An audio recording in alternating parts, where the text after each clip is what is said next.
What's going on? I am Nando. And I'm DJ.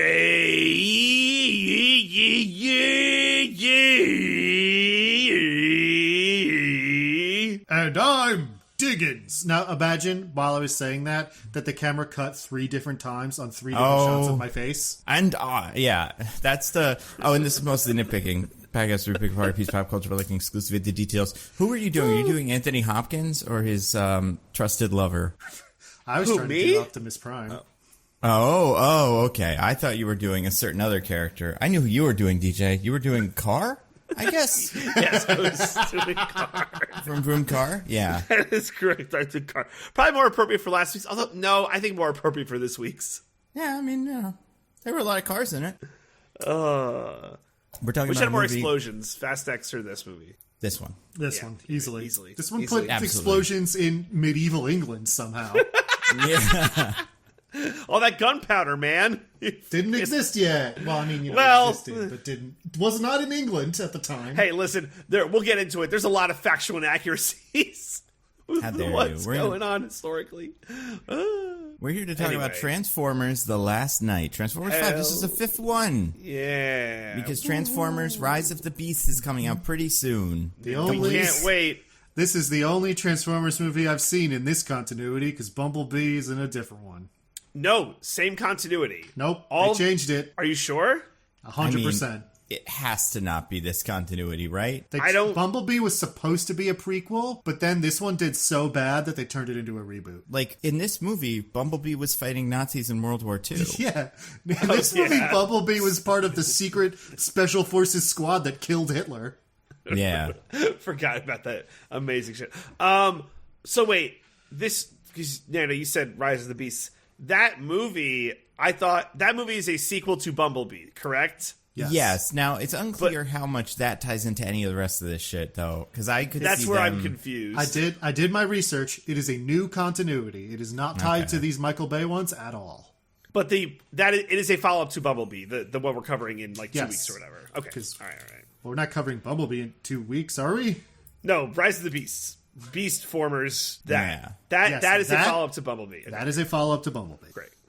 So, you guys, we're here to talk about Transformers, whatever one this is. Last Night. Last Night. Nighttime, goodbye. Exactly. Yeah, it's going to be great. We got so many things to talk about. But first, some news. Real quick news, you guys. All the shows ended this week. I don't know if you saw. Like 5 every shows. Single one. We have no more shows now. We're done. Mm-hmm. Yeah, it's a bummer, but I mean, listen. Some of them were good, some of them were bad. So, mixed bag. We don't have to talk about all of them because some people may have not have watched them. But the big ones were obviously Succession and Barry, same night. Miss Maisel, which, sure, it was in the list. Ted Lasso just ended. And then The Flash ended, which meant that was the last one of those. They're all done. None of those CW shows exist, even though Superman and Lois is technically its own thing. That one still lives. But the rest of them are all dead now. Nando, you forgot one. Did I? Yeah, Monday night was the end of the 2023 Boston Celtics. It was the season finale for them, ending in hilarious fashion. That's right. Well, we're only talking about series finales, so unless that was so catastrophic that the Boston Celtics have dissolved as an organization. Honestly, possibly. It is possible we never see the Boston Celtics ever again. Well, what if it's a prequel to the next season of Ted Lasso, and they're going to send Bill Simmons to, it can't be the same thing. They're going to send him to India to teach cricket or something. That's like I like that. We actually, if I could give listeners a peek behind the curtain, I realize I'm hijacking here, Nando, but we'll get back to that in a second. We actually have a tie-in. So Supreme Court Justice of Mostly Nitpicking, Roger, he is a Miami Heat fan. And I was DMing him, and he sent me a picture of him just like pulling weeds in his backyard because of his anxiety going into Game 7 that night. So, but because the Heat won and he's in a good mood, we should get a fairly good ruling this week. Because I think that's how that works. Like, if the justices are happy, you get good rulings, and if they're mad or hungry, you get bad rulings. So we should be in for some good rulings. That is the subject of some actual research, yes. All right, so we're good then.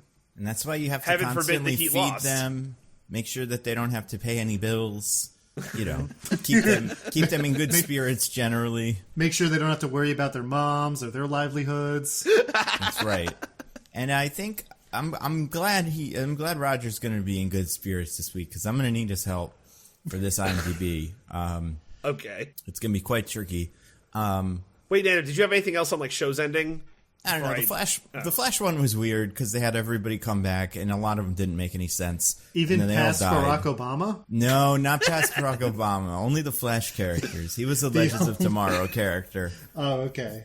Yeah, it's the only thing I know about the CW-verse. It is, yeah. That would have been great. That would have been so funny because all the heroes and all the villains were there. And all the villains were like the villains of all the seasons. So it was like the backup from season 1, the backup for season 2, and they're all exactly the same. So like it was like super boring. But it would be funny if Barack Obama was also there. At least you'd be like, this guy, how's he going to use the negative speed force to like pilot a drone probably or something? I don't know. But it was pretty bad. No, it wasn't bad. It was fine. I don't know. That show's weird. But it's over. Just in time for Ezra to step in and take the reins of the production of The Flash. Hooray! That's what they say. Yes. That's what Tom Cruise says. So, okay. Who am I without Tom Have Cruise? to deal with this? He said the Flash movie was the best movie ever. Wow. Even better than Top Gun 2? Or even Nation?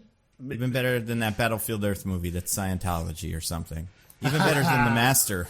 The worst movie ever made, according to Tom Cruise, probably.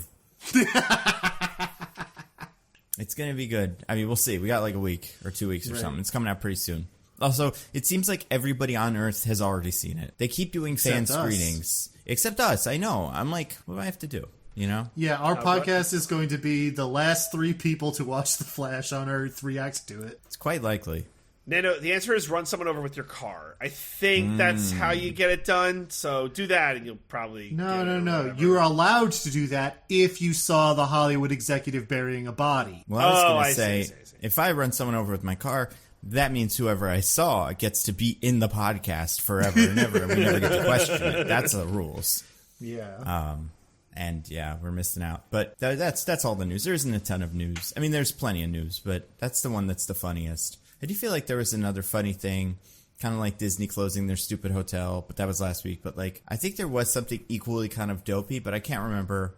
I don't know, unless you guys have newses. I don't think I have any news. I live unmoored from time. I don't know what's happening at any given moment. I guess, you know, real quick, because I know Diggins is not a Succession head, but like, Nando, did you like the ending? I liked the ending. I was like, this is a good ending, and I am satisfied with the show. I do. I think they could have justified pretty much any ending. Like, I like the way it played out. I like the drama of it. And as far as like who wins, who loses, I really don't care.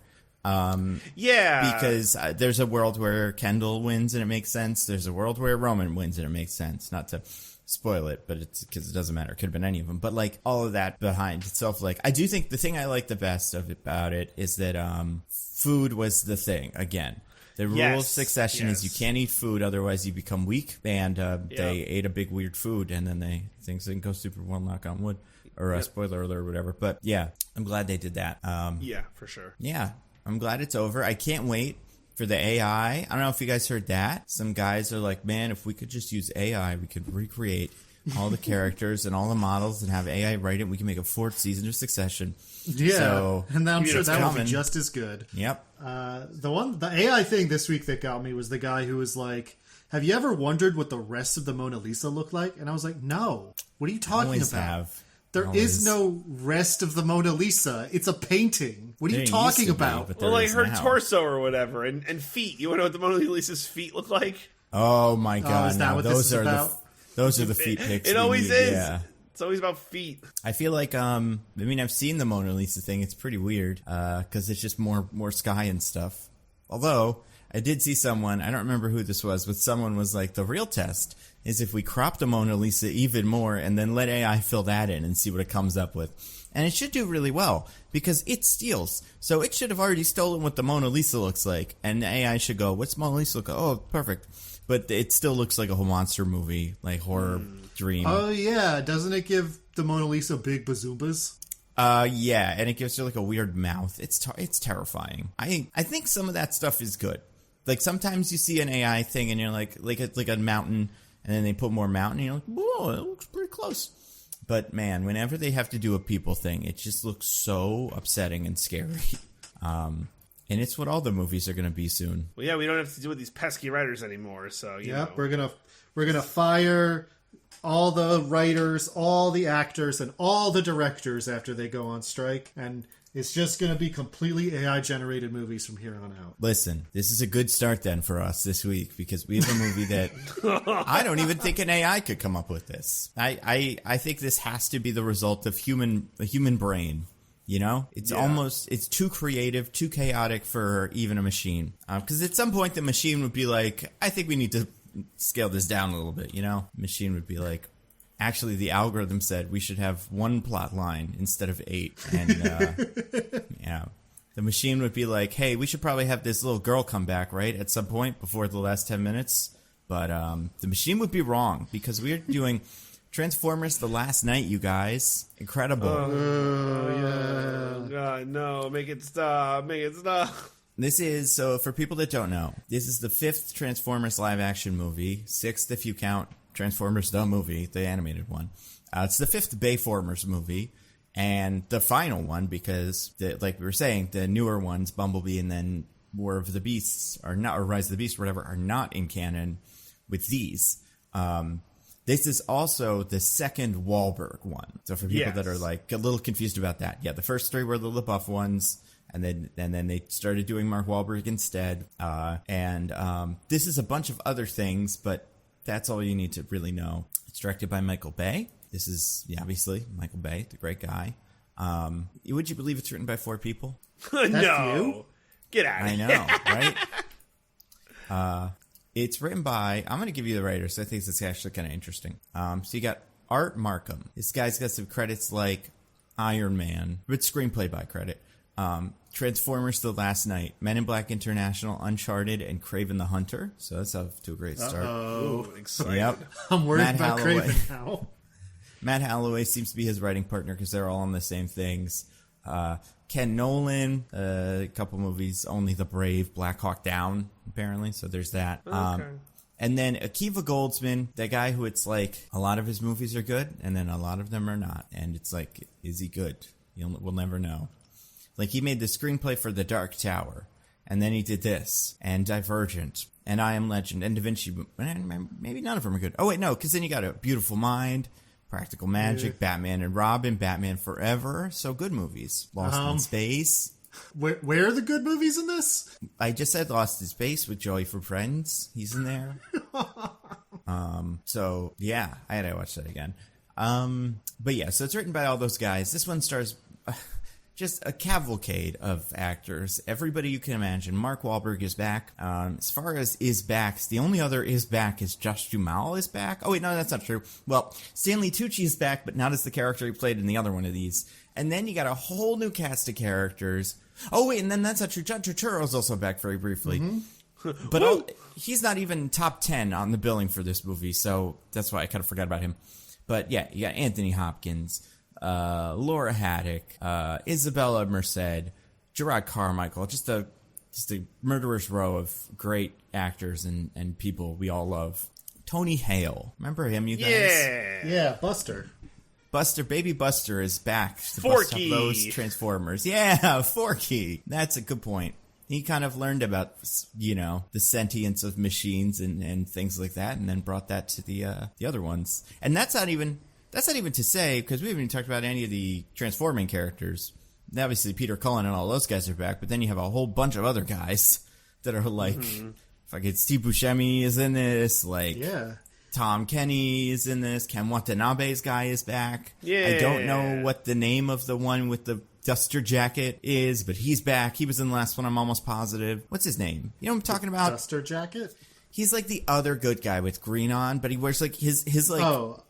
crosshairs? Oh, yeah, that sounds right. So that's John DiMaggio. Yeah, right. A couple of them are John DiMaggio. Bender, another robot. He's got a robot. So yeah, anyway, you guys, we got to talk about this movie. I'm sure you know the story of where the scripts for these movies come from. Yeah, but you should tell for the audience, Nando, because not everyone is so enlightened, right? Right. Okay, so back in the ancient times of Zero, like even more than Zero, -1 million, there were dinosaurs going all crazy on the Earth. walking around, doing big stomps, leaving big footprints and bones and stuff, jumping around, eating other dinosaurs.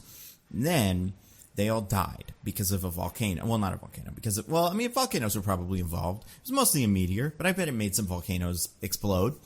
And then the volcano covered them all up, and then their bones decomposed and stuff, and you could turn the bones into oil, and you used the oil to make cars. And then a really cool, big old sexy guy with covered in oil, big greasy long hair would get in a car and do big spins and what are those called? Not wheelies. What's it called when you do that? Big donuts, and just haphazardly donut all around a parking lot whenever a new movie comes out. And he would zip around, and by the end of it, you'd look from the sky, you'd get in a helicopter and go as high as you can and see a full sentence of words in the thing. So you're kind of letting the car do the writing, you're kind of letting the human do the writing, you're kind of letting the dinosaurs do the writing. It's all connected. It's all one thing. And that word or sentence or whatever, sometimes it's very short, sometimes it's quite long. That gets taken to IMDb headquarters and translated into whatever language, it ends up going into. But it becomes a summary on IMDb.com. And this, of course, is IMDb, B as in spelling bee. And I have the summary here. Yeah. Okay. It's, it's a mess, obviously, but the movie is a mess. No. It's a mess in the same way the movie is a mess. Like, I would say it, does its best to kind of make something of this. But yeah, just as far as summaries go, it's, a mess. Not good. Yeah, exactly. So, DJ is last week's loser, I believe. You get to decide whether you want to go first or second. I'm on an awful losing streak that is just depressing. Well, time to turn that franchise around, Something like that. I'm going to make Diggins go first, because maybe his suffering can propel my success or something. Brave. All right, Diggins. We must take this pain and use it as fuel on our voyage. What did the car say? What did the dinosaur car man say? Okay. Gifted a mysterious talisman by a dying transformer, Cade Yeager must travel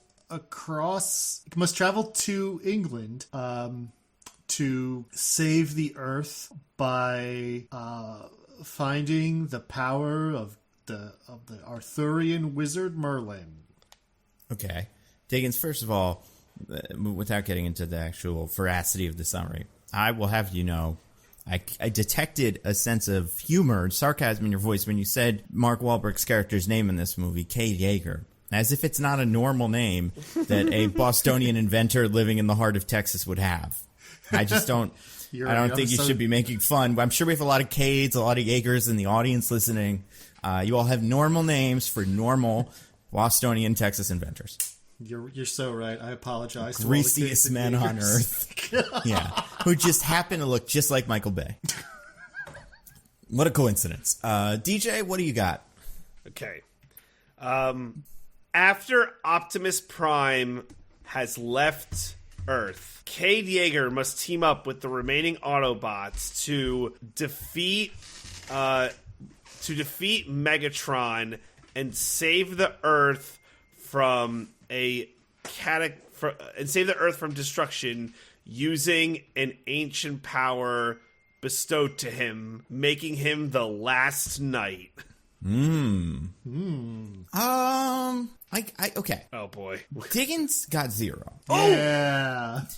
DJ maybe got 1, and I'm going to say almost 2 in terms of kind of thoughts that are communicated in this. So I'm going to say DJ gets it. Yes. Finally. You know what? I think both. Yeah. I think it's actually better to have lost this one. I feel better that I've retained less of this movie than DJ. Sick. Very good. Oh, well, my God. I'm just happy I don't have to summarize it. It's tricky. Yeah, what was it? And what did I get? We'll read it and then I guess we'll figure out what I got. So here's the summary. A deadly threat from Earth's history reappears, and a hunt for a lost artifact takes place between Autobots and Decepticons, while Optimus Prime encounters his creator in space. So, TJ, you touched on the Optimus Prime thing. Right. You also used the word Autobots, which I don't think Diggins used. I did not. Yeah, I didn't mention the robots at all. Well, I guess, no, I said honestly, I received the talisman from the dying robot. But sure, yeah, that was the Diggins mistake, or not mistake, but that was where you kind of diverged from the summary. You went into like the Arthurian stuff, and this didn't really touch on that. It was just kind of like the Autobots and Decepticons fight on Earth / Optimus Prime stuff. Yeah, I didn't have a great tiebreaker, but I bet the trivia for this movie is fantastic. Yeah, it's probably a nightmare. Like, okay, hold on. Wait, that's what this is? Oh, that's really funny. Hold on. We'll talk about this later. Okay. Let's see. I do want to point out that summary is at least partially incorrect. Yeah. Well, like, yeah. Which part? The part about an old threat resurfacing or whatever. No part of the threat in this movie has been faced before by anyone on Earth. Well, it hasn't been faced before, but the threat has like been there the whole time. Is that like the thing? No, DJ, because the thing that you're talking about isn't the threat in this movie. It's just a thing that exists. Oh my god. Yeah, it's tricky. Well, there's different threats, right? There's the threat of Quintessa and the idea of evil Transformers taking over Earth, which has always been the thing. And then there's the threat of the Knight and Dragon stuff, which isn't a threat to us, but was threatening to some people. But to the Saxons, yeah. Exactly. So, like, maybe that's looking at it from their point of view. Here's a question. This is actually a pretty good question. Okay. This might have been my tiebreaker if I had to do a tiebreaker. Okay. I don't think it's an ungettable question either. Like, I think you could probably get it. Tyrese Gibson was set to return as Robert Epps, but was unable to appear in this movie due to scheduling conflicts with which Fast and Furious movie? Ooh. I'm going to go with 6, which is just Fast and Furious, I believe. No, that's 4. Right. Well, I think it's just Fast and Furious 6 is what that one is called. Right, Fast and Furious 6. Yeah. I'm going to go with Fate of the Furious. It was Fate of the Furious, yeah. So that late? Oh, okay. Huh. That's right. I mean, this movie only came out like 6 years ago. Yeah. 2017. My Fast timeline's all effed up. And better be effed up. My Transformers time is more effed up. Because if you asked me when this came out, I'd be like, I don't know, 2014. You asked me when Bumblebee comes out, I'd be like 2021. But that's not even close. Bumblebee came out in 2018, right? I believe so, yeah. That long ago? Oh my god. I know. Like, that's a lot. Yeah. Well, they had to take a break afterwards to think about how to fix this franchise. Seriously, though. Honestly. And, this is all great stuff. But yeah, so DJ, first, congratulations on this victory. The streak is broken, much like the Miami Heat, much like Roger's famous Miami Heat. It's all coming back around. Diggins, as the loser of this IMDb summary, or the IMDb, be as its spelling bee, you have to do your best to summarize Transformers The Last Night. And I feel like this always goes unsaid, but I think it should be noted that during the summary, the job of me and DJ is to play defense and correct you as much as possible. So, just go do your best. As someone who has seen all of these, I think it helps to have anyone else there. I was curious about this, Diggins. How much did you, Google? I didn't Google anything, but I have friends who have seen all of these, and I asked them some questions. And it turns out... Cool. Most, 99% of the things that are confusing in this movie are new to this movie.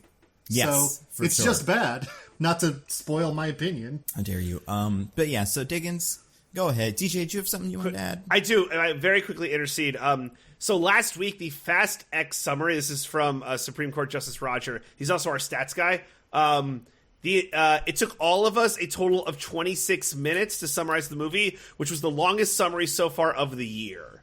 Damn. So that's your benchmark if you want to try and go over 26 minutes. I'm not going to try, but we might, because it is similar levels of I'm not sure what's happening here.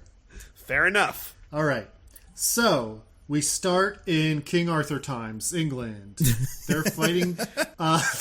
It's such a good pitch for one of these. All right, guys, we start in King Arthur times. That probably is what somebody said.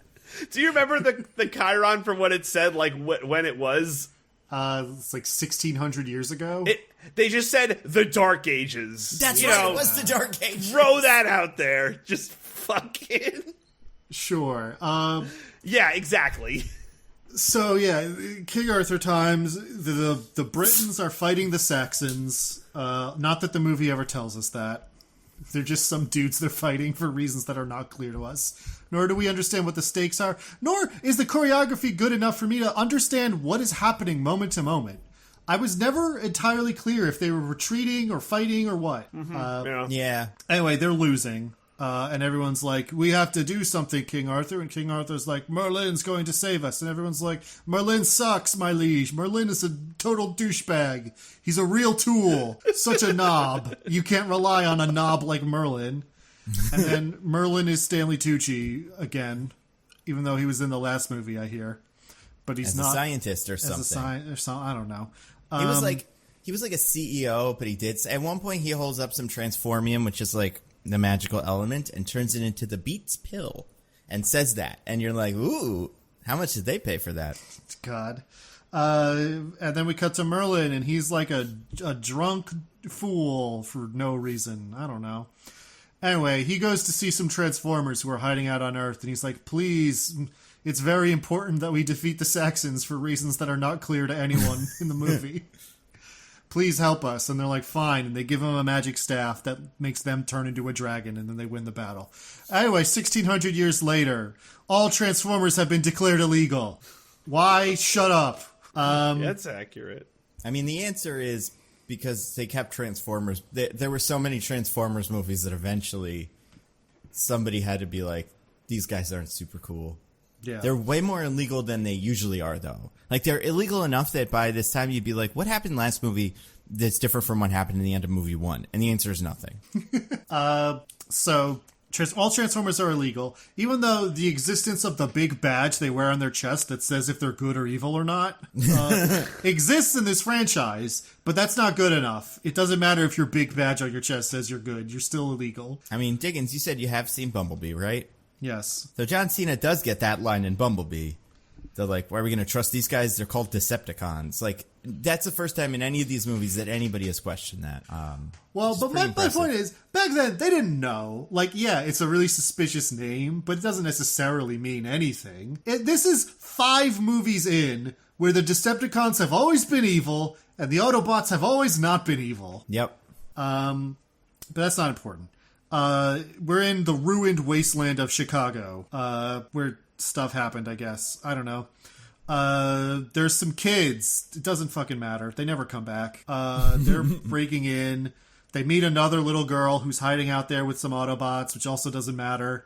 15 minutes into the goddamn movie, Mark Wahlberg shows up to save them from nothing? Metal Gear. They get a bunch of Metal Gears in this movie. They're being chased by the TRF, which is the Transformers something force. The guys who have to kill Transformers because Transformers are illegal. But the kids aren't in any danger because they're like, hey, you're kids. This is a highly classified area. We're going to pick you up and then gently remove you from the area because you're not allowed to be here. But this is an existential threat that they must be saved from. Yeah. And they kill Isabella, who's the little girl who's the only one who comes back. They kill the Transformer she's been living with, and she's sad about it. And then Mark Wahlberg comes and he saves them, and Bumblebee shows up. They have a big fight scene for no reason, and then they leave. The TRF is spying on Megatron, who's back for reasons that are not clear. By which, I mean, we know what he's doing, but, like, didn't he, like, die or something? And the answer is shut up. He's died several times. In fact, in the 4th movie, he fully turns into Galvatron, which is like a different guy. And like the transition from Galvatron back to Megatron is maybe my biggest question. Is like what happened? Because he should just be Galvatron now. No, he doesn't want to. Yeah, it's fair. It's a stupid name. That is from the original. That was actually from the first Transformers movie. Megatron turning into Galvatron. Right. Which is why you're like, oh, that's going to be in this one then. Because we get another thing from that first Transformers movie in here. But nope, he's not Galvatron anymore. Yeah. Don't worry. Anyway, they're spying on Megatron, who's talking with Barricade, the only other Decepticon on Earth who's not in prison. And they're like, we've got to find... Barricade? The police car one.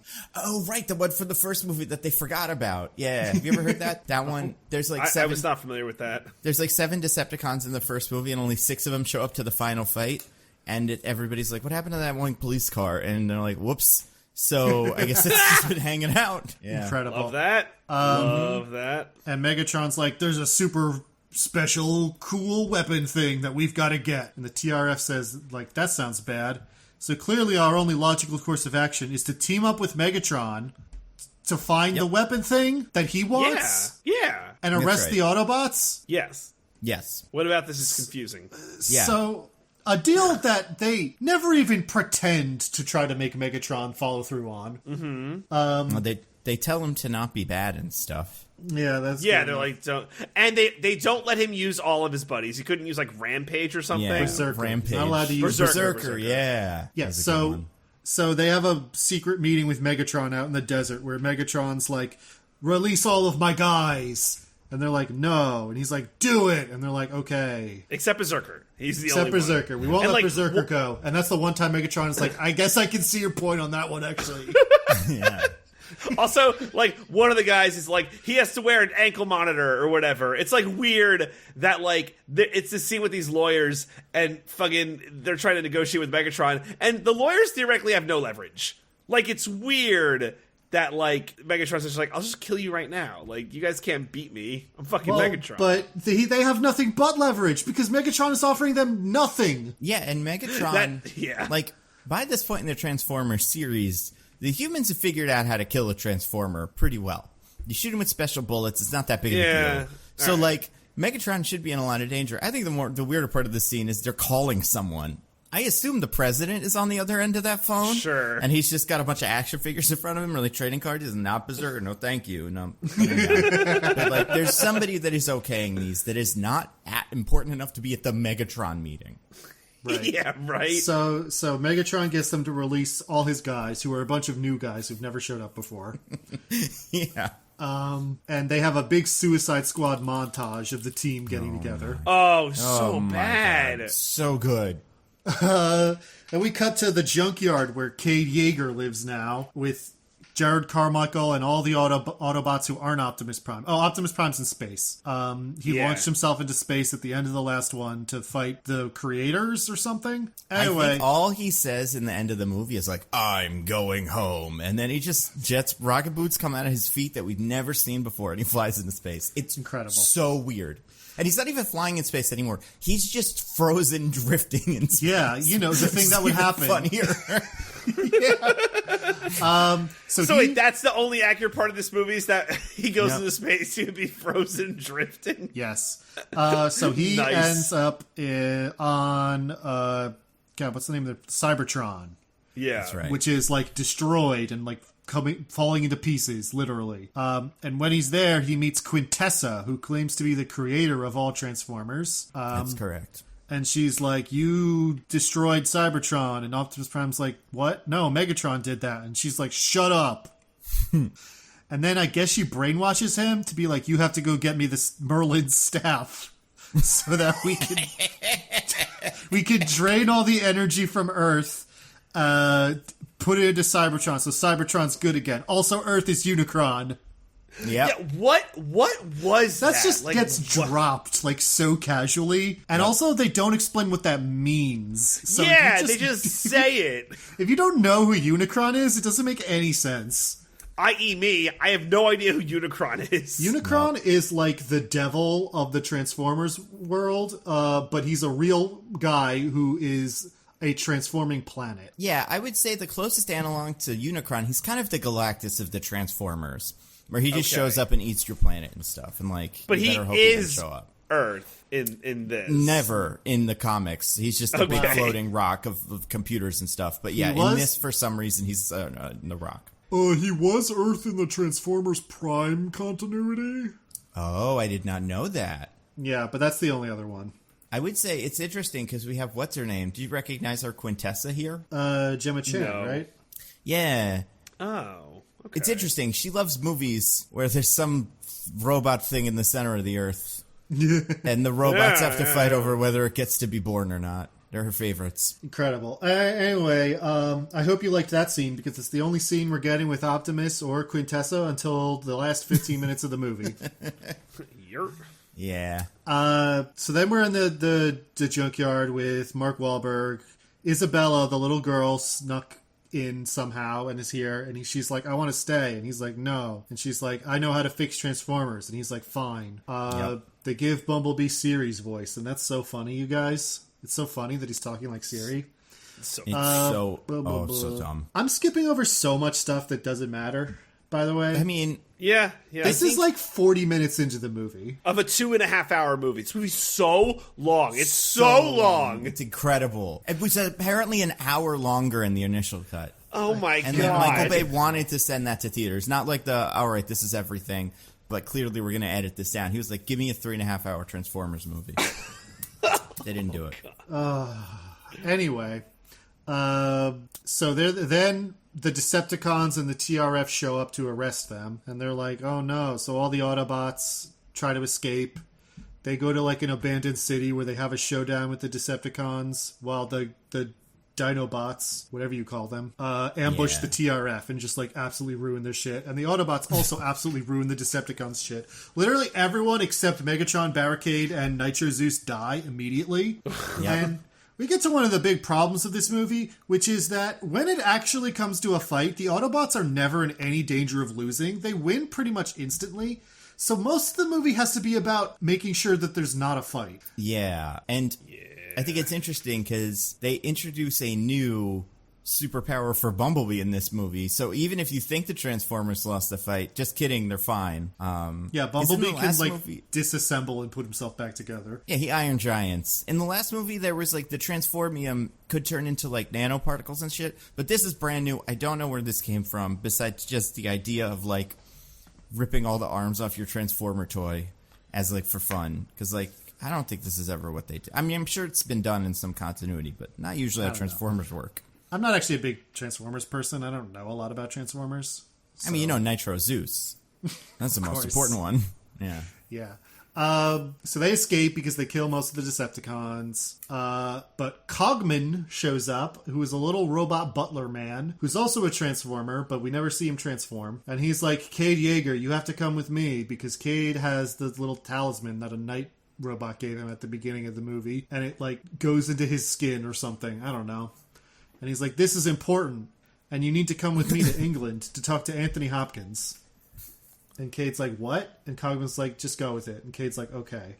So he leaves behind every other character we've met so far in the movie, and goes to England with Cogman, where he meets Anthony Hopkins and Vivian Wembley. Hell yeah.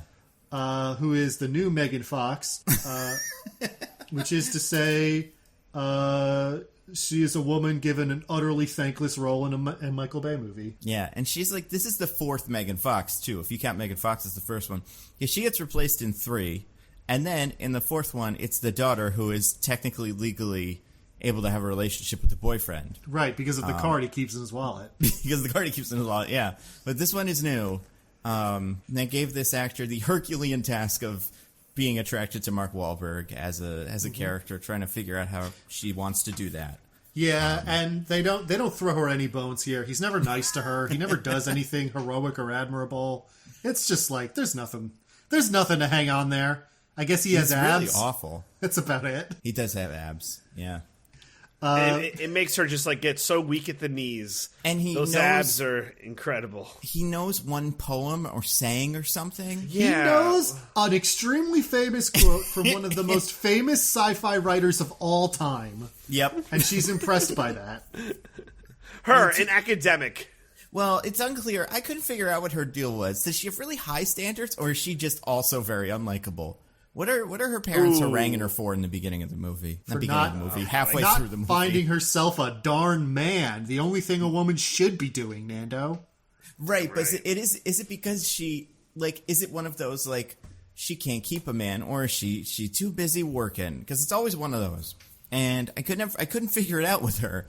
Because it's like the adults keep saying that, but she never goes like, well, no, I'm busy writing my paper or whatever. She's just like, she could easily in that scene just say, I have a boyfriend, and I would buy it. Like, none of it matters. She kind of seems like she just doesn't really want to be dating anybody, which is a perfectly valid and fine choice. I mean, I get grandparents. She's gonna make those babies. Yeah, I get parents not letting you do that, but the movie not letting you do that is weird. Yeah. Anyway, they all meet up at Anthony Hopkins' mansion, and Anthony Hopkins is like, I brought you all here because of the ancient prophecy that some space shit's about to happen. Oh, yeah. And you're like, wait, how did anybody know about this? How is this a prophecy? How do you know the day this is going to happen? The answer is shut up. Well, to be fair, there is a news report that there's big horns coming out of the earth and nobody seems to give a shit. In that scene where the ladies are talking, and it's I guess that's the prophecy. I was trying to figure this out too. Yeah, so later we find out, thanks to John Turturro, that the people who knew about Transformers, which includes George Washington and Teddy Roosevelt and Winston Churchill and a bunch of other famous people. Tesla, for some reason. In addition to Shia LaBeouf, who's implied to be dead. Yeah, what was that? I don't know. They all knew about Transformers, and they wrote down a thing about like when horns appeared on Earth, that meant something bad was about to happen. Yeah, do you remember what they're called? What that group is called? The Witwickens. The Witwickens, which makes no sense because that was Shia LaBeouf's character's last name was Sam. It was Witwicky, but that's not George Washington's last name, or is it? Is he secretly George Witwicken and they changed it? Well, no, to be fair, if like Lord Witwicken or whatever was the first guy to know and he started the whole society, like, yes, over 1,600 years, you would have many descendants who would, some of them would be women and like their descendants would change the last name. You would expect that like the vast majority of descendants of that person would not share his last name, to be honest. That's a good point. However, shut up, throw that out all the window, because it's my favorite trope. This guy who lived 1,600 years ago has one singular living descendant. Yep, that's right. It. It's just him. Like, pretty much logistically impossible, but apparently true. Vivian is the only descendant of Merlyn. So she's the only one who can use the staff, because the staff is locked to Merlyn's DNA. I guess when that night robot just handed it to him in that scene we watched. I don't know. So that's why they need Vivian, and Cade's like, why am I here? And Anthony Hopkins is like, You raise good questions. I mean, that talisman showed up, and it's on you, so that's gotta mean something. And he's like, really? What does that have to do with any of this stuff? And what does it mean I can do? And he's like, well, nothing, but don't worry about it. So they go off, they have a big chase scene because the MI6 and TRF are after them, but they escape. Also, Barricade's there for a second for no reason. They escape. Anthony Hopkins finds out about the prophecy from John Turturro, who's in Cuba. They find a submarine, which was a clue from Vivian's dad that he left her to help do this, because he was also a Witwicken. So they go to a submarine, which is actually a transformer, and takes them to an underground tomb where Merlyn is buried, and they find the staff. And even though they were explicitly told the staff only does things when a descendant of Merlyn holds it, Mark Wahlberg sees the staff and is immediately like, this is a bunch of bullshit. This is some fucking garbage that doesn't work. Right. I'm going to throw this in the fucking trash. I'm so angry. And I'm like, you didn't even let her touch it. Because lo and behold, when she does touch it, it is the staff and it comes alive because the descendant of Merlyn held it. And also, a bunch of the knights from the beginning are here. And also, they used to work for Quintessa, but then they turned against her. She, says that at one point, but it's not really important. And it doesn't really come up anymore after that. I don't know. They also, worked for King Arthur, apparently. Yeah. Apparently even though in the scene we saw, King Arthur has been well established, doesn't know they exist, and they don't want to get involved. I guess at some point after they beat the Saxons, they're like, actually, never mind. We want to be part of this whole round table thing. Anyway, so she's got the staff and everything's good, but then Optimus Prime finally shows up from the beginning of the movie. Hey, that guy. He's been brainwashed. And by brainwashed, Optimus I mean... Prime, Diggins? Excuse me? Oh, yeah, sorry. Nemesis Prime shows up. Whoa, he's so bad. And he acts exactly like he has in every other movie, except this time it's just against the good guys, so that means he's bad. And his eyes are red, which is the bad guy eye color, kind of. That's true. Anyway, he takes the staff and then fucks off, and manages to give the staff to Quintessa. But then Bumblebee and Cade find him on the surface and are like, no, Optimus Prime, you are good guy. And then Bumblebee talks, even though this has been presented to us earlier in the movie as a purely mechanical problem where he doesn't have a voice box. and he hasn't gotten a new voice box. He tore out that other one that gave him Siri's voice, but now he can talk for some reason. He used the power of friendship. I want to say, like, it's even... I think it's like Optimus, like, punches him in the throat good, and that, like, fixes it. I don't think that's what happens. Like, I don't think that's said, but that's as close as I could get to a reason. Also, his voice gets fixed at the end of the first one. He shouldn't be doing this anymore. Like, I mean, from what I understood in my research, to be fair to this movie, they ignored that in every other movie, too. Every single... Yeah, it's so weird. And I even think they do it in Bumblebee also. Like, they Bumblebee's the prequel, though. Well, right, but I think at the end of that movie, he also gets his voice back. And I'm sure in the next one, he won't have it. Well, I guess we'll see in a couple weeks. People love, like, TikTok quote boy Bumblebee, who, like, only speaks in, like, internet memes and stuff. Very popular. Anyway, Bumblebee talks and is like, no, Optimus Prime, you're my bestie. And Optimus Prime is like, my God, what have I been doing? What have I done? What have I done? And it gets very sad that he was brainwashed. And then the Knights show up and are like, we hate Quintessa, and that means we're going to kill you, Optimus Prime, even though Quintessa's right there doing evil stuff as we speak. But Mark Wahlberg takes out the talisman, which turns out to be Excalibur, and is like, no, don't kill Optimus Prime, he's my friend. And they're like, okay, sure, whatever. And then they stop being important for the rest of the movie. They're all like, we got to let Vivian get the staff so that so that the bad stuff stops happening, so that Quintessa stops draining the Earth of all its power to give to Cybertron. Also, Megatron is on her side now. Was he always on her side? Is this a late game decision that he made because he wants pretty much the same thing? I don't know. It's not clear. But they go to Stonehenge, where they've got to do the energy drain. The British military tries to stop Megatron, but they fail. Anthony Hopkins somehow thinks he'll fare better and tries, and also fails and gets killed. And it's treated as like a noble sacrifice. Like, wow, Anthony Hopkins did all this for us, and it's like, he didn't do anything. Yeah, he did precisely 0 things for you. He bought that submarine museum, I guess, or something. Well, but I mean, the thing that got him dead, like, oh yeah, was absolutely pointless. There was no need to do it whatsoever, and it accomplished nothing. But they have to go up to Cybertron, one of the, like, shells of Cybertron that's floating around it, so that they can get to the staff and stop everything. The U.S. government, of course, is evil, because it's the military's good guys. Even though they've been bad guys the whole movie, now they're good guys and everything's fine. But the evil NASA engineer who noticed that something bad was happening, he's the bad guy. Yeah. Who's like, we shouldn't... Raised a very reasonable objection of like, so the plan is to get some art history professor who you say is a descendant of Merlyn to go touch a staff, and that will stop this planet from crashing into Earth? Which, is a very reasonable reaction for a person to have when they're not in a Michael Bay movie. Yeah, I would say, like, that's a reasonable reaction in Transformers 1, but in Transformers 5, especially considering all the secret history we learn about the Transformers, I feel like you'd be a little bit more on board with whatever the Transformers say to do.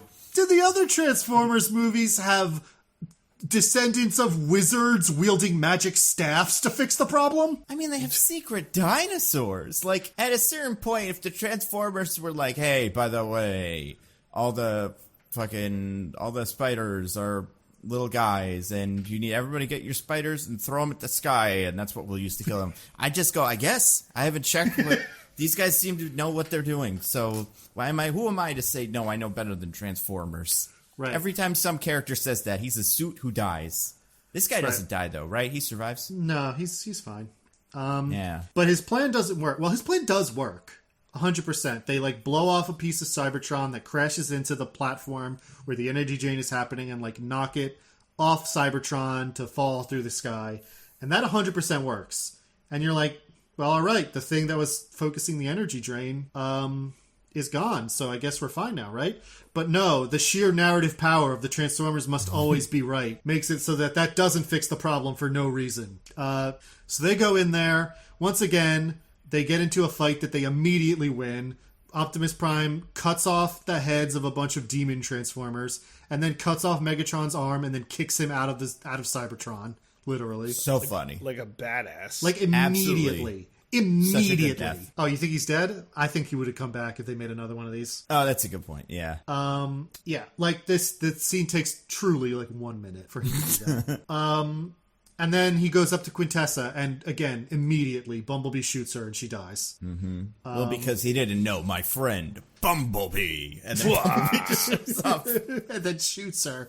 And even though she has described herself as literally their god who made them, all you have to do is shoot her with a gun once, and that's it. Mm-hmm. Fucked her up real good, though. Fucked her up real good. Nobody tried. And then Vivian has the staff, and she stops the thing from happening, and it's good. The Earth won't be destroyed. Hooray! But somehow that also did fix Cybertron, and so Optimus Prime is like, Transformers, we've got to go back to Cybertron, but we'll help Earth if they need it. Goodbye forever. And that's the end of the movie, until the post-credits scene, where Gemma Chan shows up at one of the horns of Unicron and is like, you're making him angry. You make him very angry. However, you want him to die? I can help. And it's like, oh no, she's Quintessa who didn't die. But we'll never follow up on that because this movie bombed really hard at the box office and they'll never make another one. Yeah, I wonder how much this movie made. I haven't checked. Oh, also the little girl from the beginning showed up at the end along with all the other Autobots, but they don't matter, and she doesn't do anything. Oh yeah, little Dora the Explorer. That's that's all I know. Every time I look up the actress, because she shows up in something every so often, her IMDb picture is her in Dora the Explorer, the movie.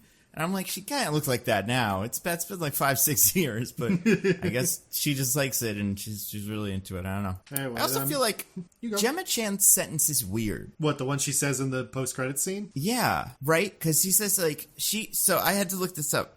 She says, don't touch that. He doesn't like it. And then the guy is the Caesar, scientist or whatever, says, he doesn't like what? And then she says, Unicron. I don't, like, the sentence doesn't work. Who doesn't like it? You know, what doesn't like it? But not, I was really confused when I heard that the first time, but I was so close to being done, I just kind of let it go. But then I went back and looked again, and it doesn't make any sense. I'm so proud of you, Diggins. Diggins, that was phenomenal. You did the whole thing without even mentioning Hot Rod. Really impressive. At the end, I was like, he might get there, because Hot Rod shows up at the very end, but nope. Well, he's not important, but he is there. And he has a French accent for no reason. Hoot root. Yep. It also turns into a sports car and not a hot rod. Yep.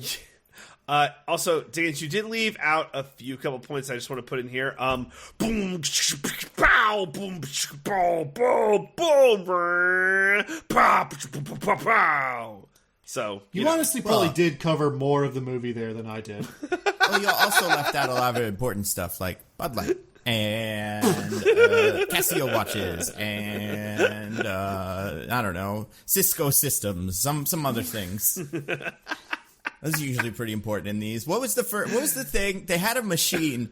Do you remember this? When they go to the junkyard, something like a transformer transforms into like a product. Oh, I can't remember what this was. Oh God, I know what you're talking about. Not like a toaster, but like a thing. It's like it turns into a thing. Yeah, it's something. And like it's like when they did Beats Pill in the last one. So DJ. Yeah. As the winner, as the victor, as the night of the podcast. As the last night. The last night. I want you to tell us what you thought of Transformers the last night. All right, well, I'm just gonna come out here and be like, it's bad. It's real bad.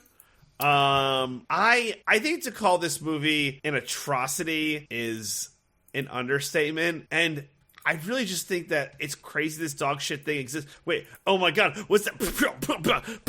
Oh God, hey, it's Mark Wahlberg of Wahlberg. Oh my God, I was wondering if he'd show up. Hey, fellas, parked car, Boston Yard. It's so good to be here. Mark Wahlberg here. What happened? Did you get shot just then? By the way, I heard a lot of pow and sound effects and things like that would suggest you got shot. Right, but the camera work was so chaotic and confusing, I couldn't really tell what happened. Yeah. Well, listen, I'm Mark Wahlberg, obviously, and I got to be honest. And I hear a DJ talking shit about my movie, and I'm like, what the fuck? So I kick his ass, and I'm here to defend the honor of Transformers last night. Now, listen, normally I wouldn't be this pissed off, but what those fucking Miami Heat did to the Boston Celtics fucking pissed me off. So I'm extra Bostonian mad. That's me, Mark Wahlberg. That's right. You've had a rough week between us watching this movie and then the Boston Celtics thing. Wicked awful. It's the worst. So I just want to say, I'm here, Mark Wahlberg, and say I think Transformers Last Night is my best movie. It's better than the Dinobots, the Age of Extinction. It's better than The Departed. It's the best movie of all time. And what about Pain and Gain? What about Pain Uncharted? And Gain? Uncharted. Obviously better than both of those. So listen, it's just I don't think people understand we put Arthurian legends in the Transformers movie. Who does that? I think it's amazing. It's better than Ted 2, and I was hurt to hear that DJ really thought about that movie. But I gotta ask you, I don't know who goes next, but what did you guys think of this movie? Oh, well, that's me, I suppose. Hello. So we did this movie because we put up a poll on Twitter and our listeners voted between several options. And the one that I think 47% of them picked was Transformers The Last Night. And I think that's because they listened to the last podcast where I complained about Fast X being a completely stupid, like hard to follow mess. And they're like, you thought that was a mess? Let's show you a real mess. Now, I stand by everything I said about Fast X. However, I'm not sure a single scene in this movie has any relation to anything that happened before or after it. It's baffling. It's bafflingly bad. It somehow manages to be 2.5 hours long while containing almost zero plot. The action is shot like Michael Bay shot it, which is to say it's confusing, doesn't follow clear sight lines, and you're never quite sure what's actually happening at any given moment. And the dialogue is atrocious. It's just absolutely vile and horrible. It's just some of the worst dialogue I've ever heard actors being forced to say at gunpoint. Was that how you were forced to say it, Mark, or did you improvise most of it? I'm honestly, this is heartbreaking. You know what I think? I think your audience is wicked smart, and they wanted you to review a good movie. Like I said, Transformers Last Night, my best work. Now, Anthony Hopkins, he talk about a real piece of shit. He could barely get through his lines. I thought it was terrible. Honestly, I think my performance is unimpeachable, but some of them other jabronis on set, I don't think it was good. Those kids, awful. Stanley Tucci, awful. Josh Duhamel, awful. Gemma Chan, not bad. John Turturro, awful. Something I appreciate about Anthony Hopkins as an actor is when he knows he's in a bad movie, he just completely checks out. I mean, I don't even think he checked out. I think he was great. I think he brought 110%. Like, this wasn't, Oh, no, not whatchamacallit. Sorry, not this one. He actually is trying in this one. But normally you put him in a bad movie, he just does not give a shit. Oh, for sure. Yeah, it seemed like he was having a great time. Who was your favorite co-star, Mark? If you had to pick someone that's not you. For me, I think it's the tennis ball that was Grimlock. I think that was my all-time favorite. Love that Grimlock was in this one for one whole second. Yeah.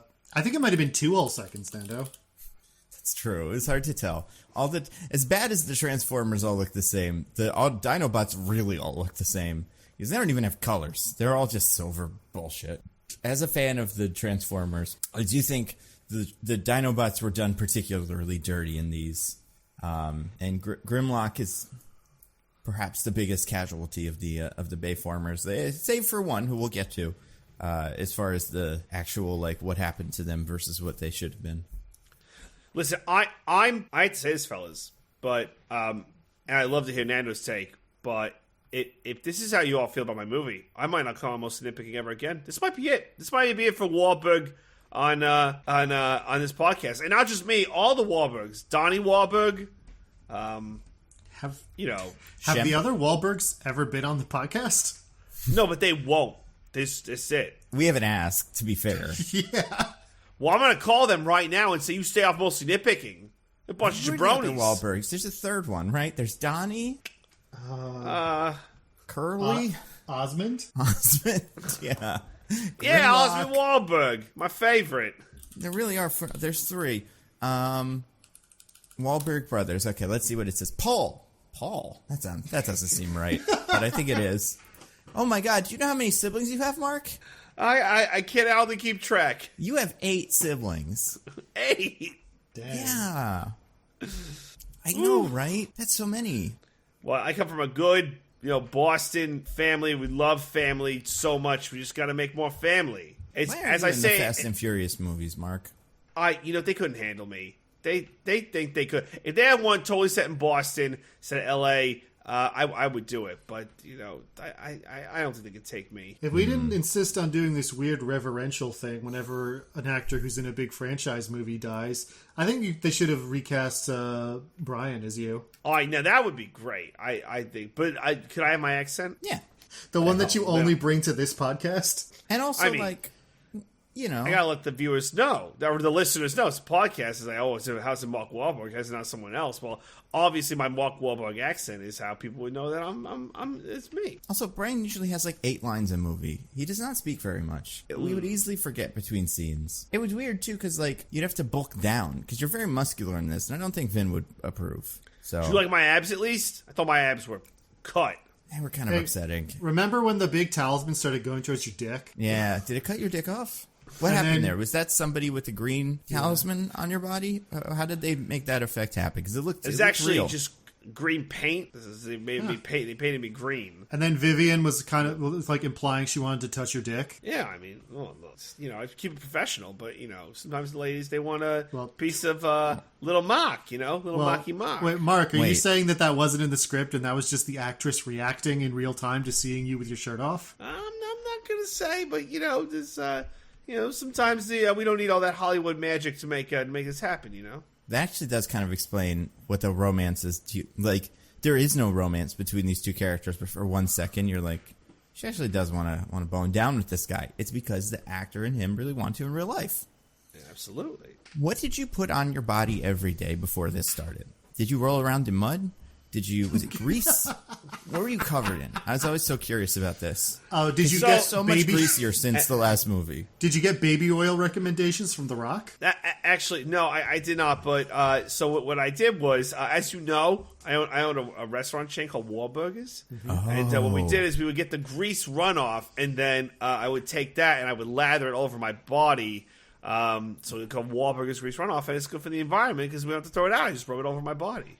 That's great. Makes a lot of sense. That is great. Yeah. You're like that car. Grease, the perfectly natural byproduct of existing organic material, is otherwise so bad for the environment. Yeah, it's well, otherwise he would have to use gasoline. So it's this is much better for the environment than him using gasoline on his body. That's true. That's true. People pouring it down the sinks and clogging the drains. This, just rub it on your body. Okay, well, that's not bad for the environment. That's bad for infrastructure. Well, that's the environment of the future tickets. You gotta keep up. Come on. Makes sense. I mean, listen, which one of us owns a restaurant? Yeah, you know what? You got me. Not there. me. So listen, fellas. I'm gonna do this. I'm gonna leave. I'm gonna do some smelling salts to get DJ back up, and then Nando, I'm gonna assume you love the movie. That way I can come back on the podcast and I don't have to, never come on ever again. Oh, right. Yeah. Well, okay. Well, do you want to go before I say that, or are you going to hang around? Yeah, I think it's about time. So I'm going to get DJ up, and then Nando, you loved it, then I'll be able to come back. Exactly. Yeah. So, all right. Thank you, fellas. And buy some Wahlburgers and check out all my new movies. Go see Father Stew Part 2. They are making it. It's a real thing. 2. Yeah. What else? What else are you up to, Mark? By the way, what other projects can we expect from you? Are you in that new Scorsese one that's 40 hours? Are you the Summer Moon or whatever it's called? I don't think so. I got Father Stew Part 2. I got Being Mad at All Boston Sports. That's gonna take up a lot of my time. Me and the other Boston actors, Matt Damon, Ben Affleck, what we might do is we might just say, you know what, no more acting because Boston sportsmen is so sad. The Bruins and the Celts, it's ridiculous. Both to Miami teams is 8 seeds. It's incredible. It's so ridiculous. So, Mark, I just want to say you do have a couple of projects in development. Some of them I recognize as ones where, Uncharted, you were signed up 20 years ago to reboot the $6 million rant. That's never going to happen. There's a movie called Untitled Basketball Movie with you and Justin Bieber that's probably never going to happen. Something called The Family Plan that might happen. But there is one movie called Our Man from Jersey, which I've actually never heard of, so this one probably is happening. and you're a down-to-earth construction worker from New Jersey thrust into the world of super spies. So, I gotta work out about that. I've been working on my New Jersey accent to get that one down. Yeah, sure. So, hey, look at me! I'm from New Jersey. Sounds about as good as everything else. You know? Oh, thank you, fellas. Thank you. If you ever need help with Jersey, ask us questions. We'll tell you all the things you need to know. Yeah, I'm going to get a genuine slice of Jersey pizza. I'm going to do it just like they do Jersey Shore. Mike the situation ain't got abs like these. You can't see it, listeners, but he's lifting up his shirt and showing us his abs. Don't get weak at the knees, fellas. Let's keep it civil. I suddenly feel so compelled to make some kind of oblique reference to wanting to touch your dick. Well, that's some of the effect that it has. All right, I'm out of here, fellas. I'm going to get DJ Mark Wahlberg, before you go, can we do an extended bit about how long it's been since you had sex? How long has it been since you've had sex? Why is your character celibate? And why is your daughter so invested in making that not be the case anymore? Listen, fellas. This is a movie for kids. We ain't going to talk about sex and how long I have had sex in, and we're just not going to do that. We're going to establish I have a good relationship with my daughter. But it's in the movie. But we're not going to tell, how much is Cade Yeager having sex? We don't need that for the kids. We don't need that. Then don't bring it up in the movie. I mean, I do like that we learn in the movie that Anthony Hopkins has a lot of sex, or at least that is one thing that I assume is his disqualifying factor from being a knight.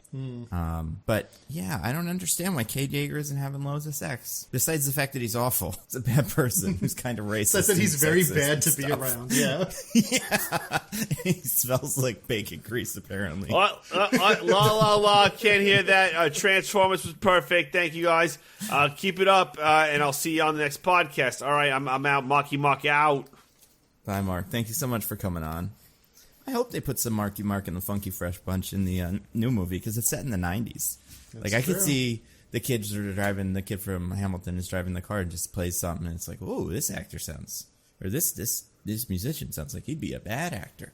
That's a little joke. What a greasy little musician I'm listening to. Right? But you know what? I bet he'd be pretty good at owning a national hamburger chain. That's true. Yeah, he'd go through a McDonald's and be like, this could be better. And then he'd turn on the music, and then he'd call his cousin Marvin Mark Berry and say, I've got that new burger sound / owner you've been looking for.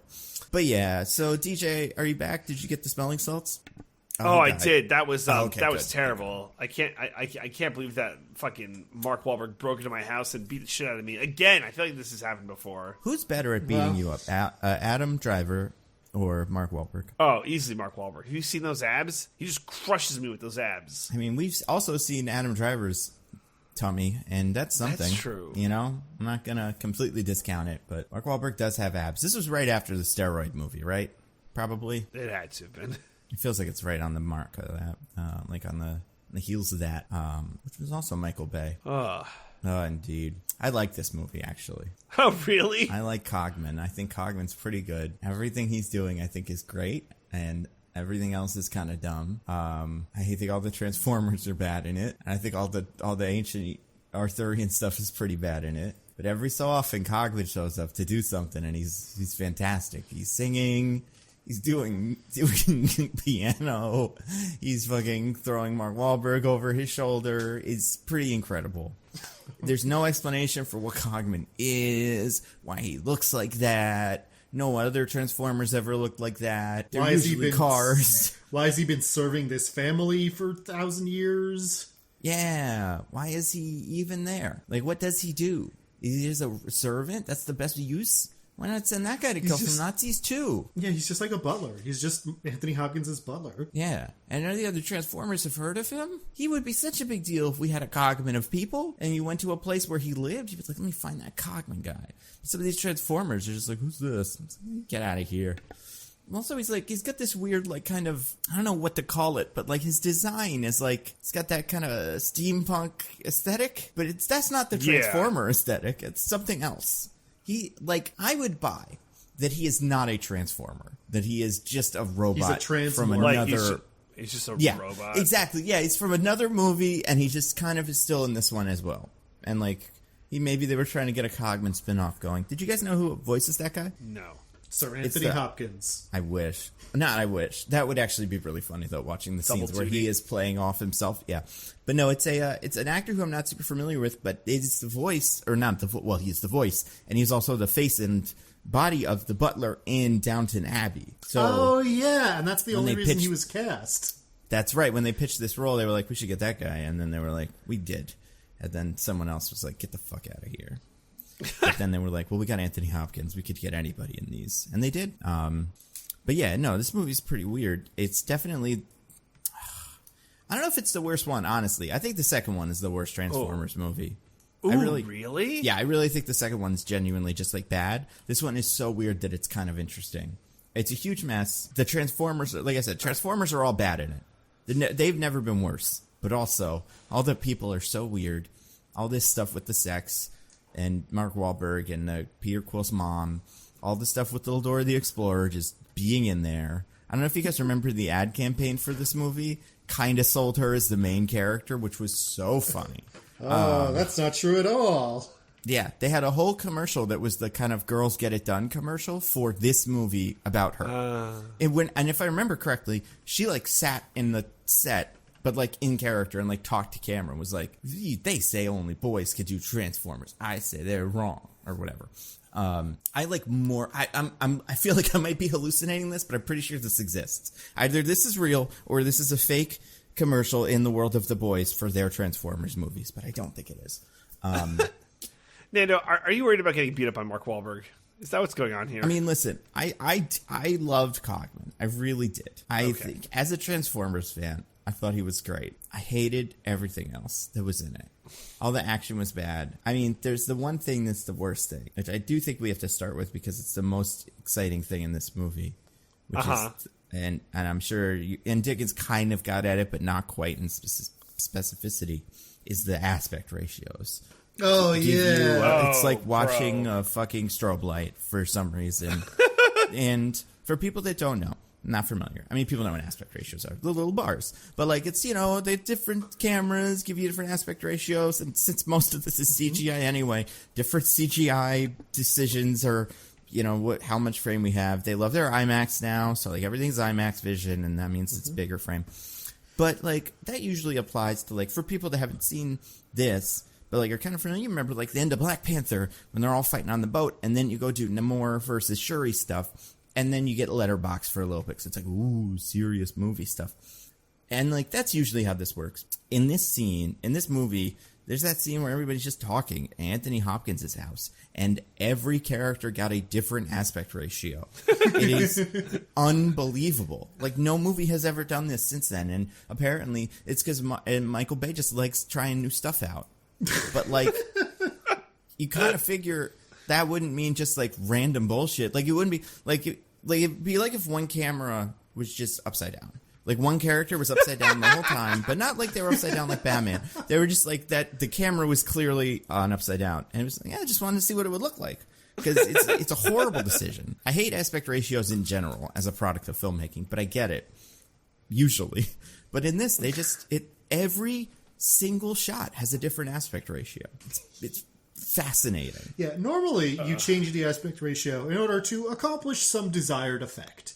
You want to emphasize certain things, or you want to differentiate two different scenes in some visual way. Like, it's a tool in the visual language toolkit of filmmaking that you use with, like, purpose and thought. And in this case, it seems like, as you said, Michael Bay was just like, I wonder what it would look like if we changed the aspect ratio for the next shot. Yeah, what would it look like? Apparently he had 4 different cameras on set, and not like 4 different, IMAX cameras, like 4 different brands and style of camera. But, like, this is for, like, reverse shot conversations between Mark Wahlberg and Valerie, is that her name? Vivian. Vivian, there you go. Yeah. And, like, I'm assuming they didn't shoot that all at once, like on Seinfeld or something. I assumed they would have taken the camera and done the Mark Wahlberg version and then turned the camera around and done her versions of it. But no, I guess they did it naturalistically. It's insane. And it looks really bad. But also, Cogman's in some of the shots, and that's pretty cool. He's just standing around in the background of half of it. It's awesome. So you want the Cogman movie? It sounds like you want the Cogman movie. I don't want the Cogman movie, but I want Cogman to be in the whole movie. Everything really kicks in high gear. It sounds like you want the Cogman movie. Well, I don't think he'd work as a main character. But I do think as like a sidekick, he would be great. He's like, someone describes him, what was his name? Crosshairs describes him as a C-3PO type or something, and that's not correct. Yeah. He is...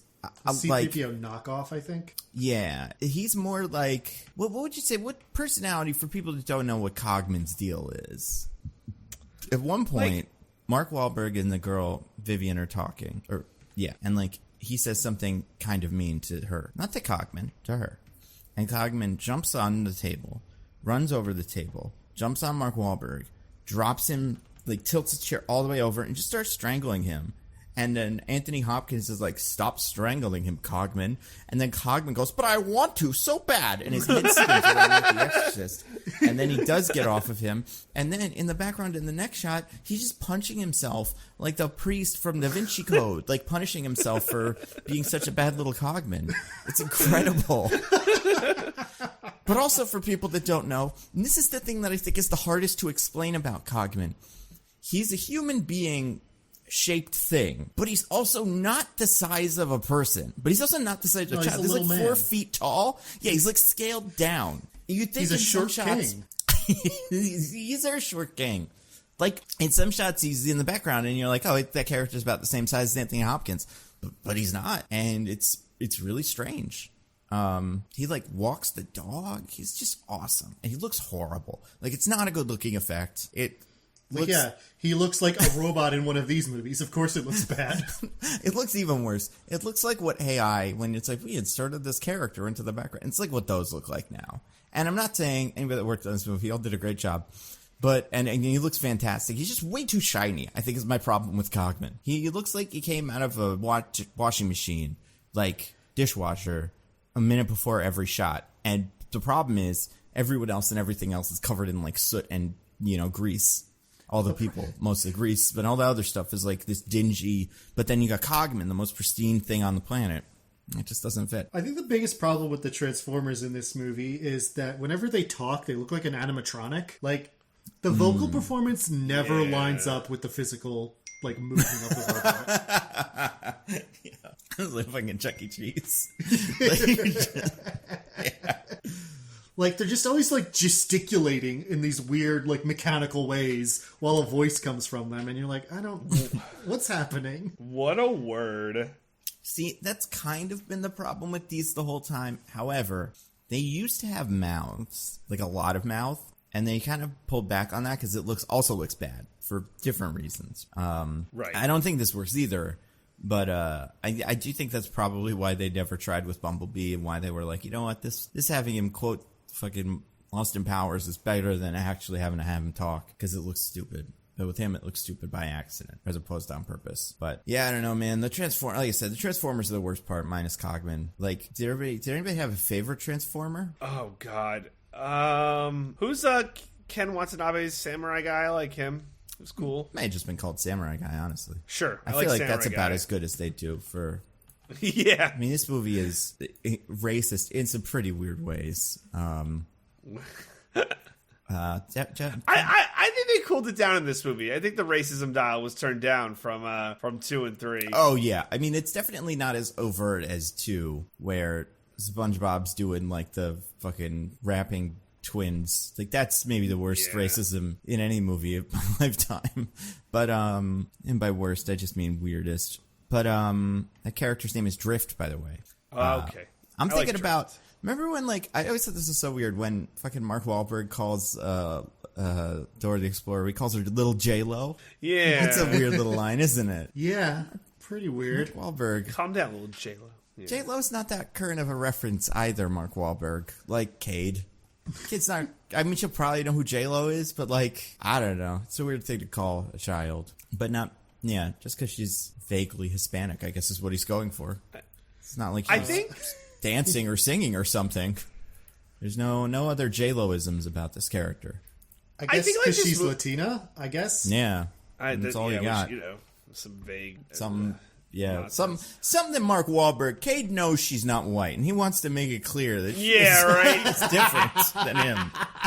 She's a lady, too. Mm-hmm. Wait. My favorite Transformer, just before we get off that topic, is definitely, I think it's Onslaught, the one Decepticon who implies he fucked a guard's wife. Oh, yeah. Onslaught's weird, but also, I think that one's in one of the other movies, too. Well, no. I'm all the Decepticons besides Megatron and Barricade are new. I checked. Okay. I know Nitro Zeus is not even a thing, which is so weird, because it's such a specific name. He's apparently named after, a secret U.S. military plan to turn off Afghanistan's electricity or something. It's called Operation Nitro Zeus. Cool. Yeah. I think that would have fixed everything if we'd done that. I don't know if it's it's something like that. It's some Bush era something or other. But it's extra weird because it's not like he's important, you know? None of them are. They all die immediately. Yeah. And it's not like there's a wealth of Transformer names to pick. There's so many of them. Then you can pick it and then make it and then you sell that toy.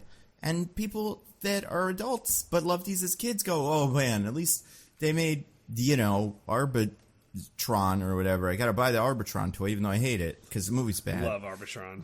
But instead, they're making up Nitro Zeus for the kids. What the hell is that? The funny thing is they apparently made 4 different versions and 1 million of each of Berserker for the cars. The character who's in the movie for, we've been making jokes, literally 3 seconds.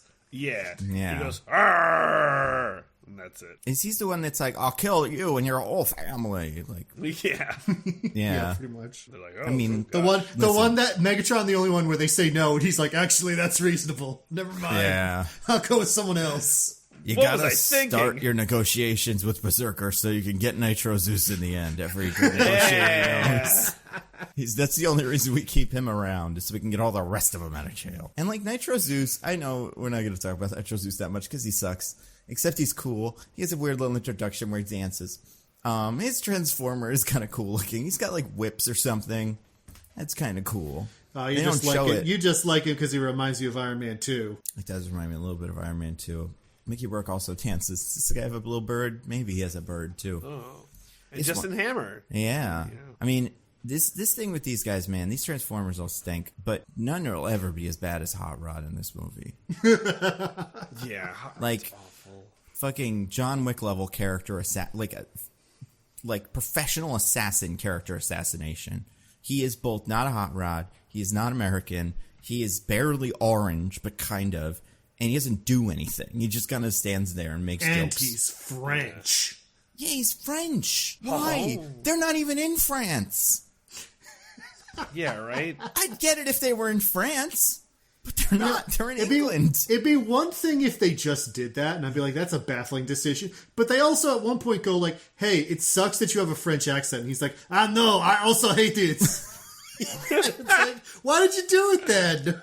Yeah. I can't help it. Voice boxes are... And whatever. The Transformers, man, they're usually... they're not they're pretty interchangeable. I do think there's enough of them Hound and Crossfire and stuff. They G1 Transformer fans really wouldn't give a shit about. They're not thrilled when they're all bad. But it's whatever. Who cares? People care about Hot Rod because he's the main character of the animated movie. He's the one that takes over for Optimus. And people kind of like him. I know that at the beginning I think there was a little bit of he's not Optimus. But I think he's grown on people. And he's got kind of a cool look. But they just made him... they made him a Lamborghini for some reason, which is already a bad start. Correct me if I'm wrong, because again, I'm not super plugged into Transformers personally, but Hot Rod is the character that everyone thought Bumblebee should have been in the first movie. Everyone's you're going to do the young guy who's not Optimus, but is Optimus's guy? That should be Hot Rod. Right, and that is his thing too, is he's got kind of a hot... he's like a Johnny Storm type. He does what he wants, and he doesn't listen to orders and whatever. And that's how Bumblebee in these movies is a lunatic usually. It doesn't really come up in this one. But, it does a little bit in that one. Doesn't really come up in this one. Well, yeah. In the beginning scene where, he kills all those guards, there's a couple of scenes in the first couple of movies where, Bumblebee is just, the characters are, held at gunpoint by Decepticons. And they're all what are we going to do? And Bumblebee's I'll fucking do it. And then he does a backflip and shoots them all. And he's I just wanted to spill some Decepticon blood. Brothers, let's go get him. He's a weirdo. And I think all these Transformers are somewhat like bloodthirsty monsters. But, like, Bumblebee specifically, it makes sense why his whole deal was I went and just fought Nazis. He is like the Inglourious Bastards of Transformers in these movies. Except he's nice friend to Ellie Steinfeld in that one movie, but this is a reboot, so it doesn't count. And they have metaphorical sex. Yeah. It's crazy that the... Wait, do they? Is that a thing? They do almost like the full, like, Shape of Water, like, in the water scene, where they... Oh, I see what you mean. It's not literal. It is not remotely implied to be literal, but you watch that and you're like, cinematically, they fucking right now. This is the thing with you Shape of Water freaks. Not letting it infect our nice, wholesome Transformer movies with women in what are called stripper dresses in the movie. That is another line I absolutely cannot get over watching this again. This character just met what is like a very pretty woman who is 14 years younger than him. I had to Google it. Who is also like being held hostage by this fucking Cogman, the coolest guy. But like they don't know that yet. They haven't spent enough time with Cogman to appreciate him. And he's like immediately gonna just call her the stripper. Insane. I love that the first things he can think to insult her about is like, wow, she's highly educated and she's hot. She sucks.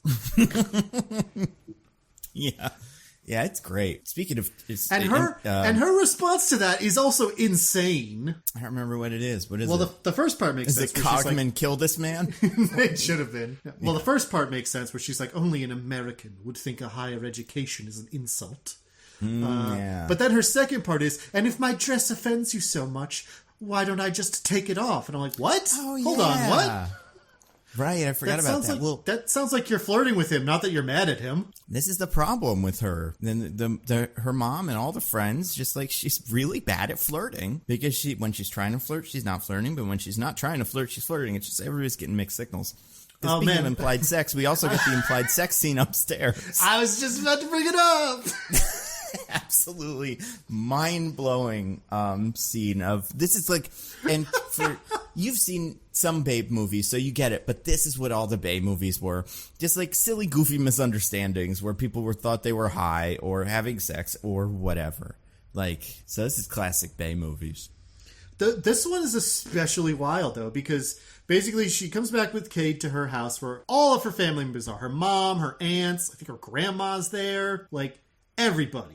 All her female relatives. Right. She's like, oh, this is Cade. We gotta go do a thing. Because they have to go find a clue to find this Merlyn staff. And they're sort of like tearing apart her dad's study and making lots of noise and saying things that could be misinterpreted as if they were boning down super hard. And all of her older female relatives are like, oh, yes, Vivian's getting it. Oh, yeah, how wonderful. So gross. Oh, I love that we could hear her wild, passionate lovemaking upstairs. And I'm like, what? And one of them even tries to sneak a look, and the others have to pull her back. Don't go up again. This happened last time. You tried to get into this Vivian threesome. It's not going to work. Stepmom of Vivian. It only works in the movies. It only works in porn. The dialogue, too, it's like that classic, like, oh, it's just so big, I can't get it in. Like, they said Mark Wahlberg saying. But it's like, I think, like, not like Mark Wahlberg has to know what he's doing at this point, but, like, use a fucking proper noun once. And everybody, all the relatives go, oh, he's talking about the fucking Legend of Arthur and Excalibur and stuff, not his dick. He just nothing but pronouns for Mark there. I love in that scene also, he walks into the study and he's like, oh, it'll take us forever to go through all this. Oh, whatever. And he just picks up a statue and throws it on the ground and shatters it. Like, I wanted her to be like, that was like a 500-year-old statue. What are you doing, you maniac? Yeah. And I guess there is like not implication, but like the underlying like news that some characters have. I can never tell who knows and who doesn't. That Cybertron is just going to crash into and destroy Earth in like 3 days from the start of the movie. So like maybe she's just like, well, fuck it. The whole planet's going to get destroyed. So I don't care if the vase gets destroyed too. But also, it's like, what do you think? There's a clue in the vase? Is this an escape room? Like, it's a paper mark, probably. And we're just going to open the book and look for the word Transformers until we find it. Also, if you're her dad, you know, because she doesn't know she's the last living descendant of Merlyn or whatever. But you do know that. You have a couple of kids, right? I'd try. Right? Yeah. Like, even if you... Because did the mom believe all this bullshit, or was dad crazy? I mean, mom doesn't seem... If mom knew, she could have just been like, hey, mom, I finally found out about all the Merlyn stuff. We got to go find the Merlyn clue. But then, like, what is... So I guess the mom does think he's crazy then, even though he's part of the Witwicky Society. And, like... Wait, is she related to Shia LaBeouf then? I guess she has to be if they're the Witwickens. Nice. I don't know. I don't know. Also, I don't know if you guys remember. I had paused this before because I was scrubbing through the movie to find it. We do get a long shot of the wall of Witwickens, people in the Witwicky Society. It's incredible. Frederick Douglass is in it. Harriet Tubman was in it. I don't know what Bumblebee was doing in the Underground Railroad, but he was involved.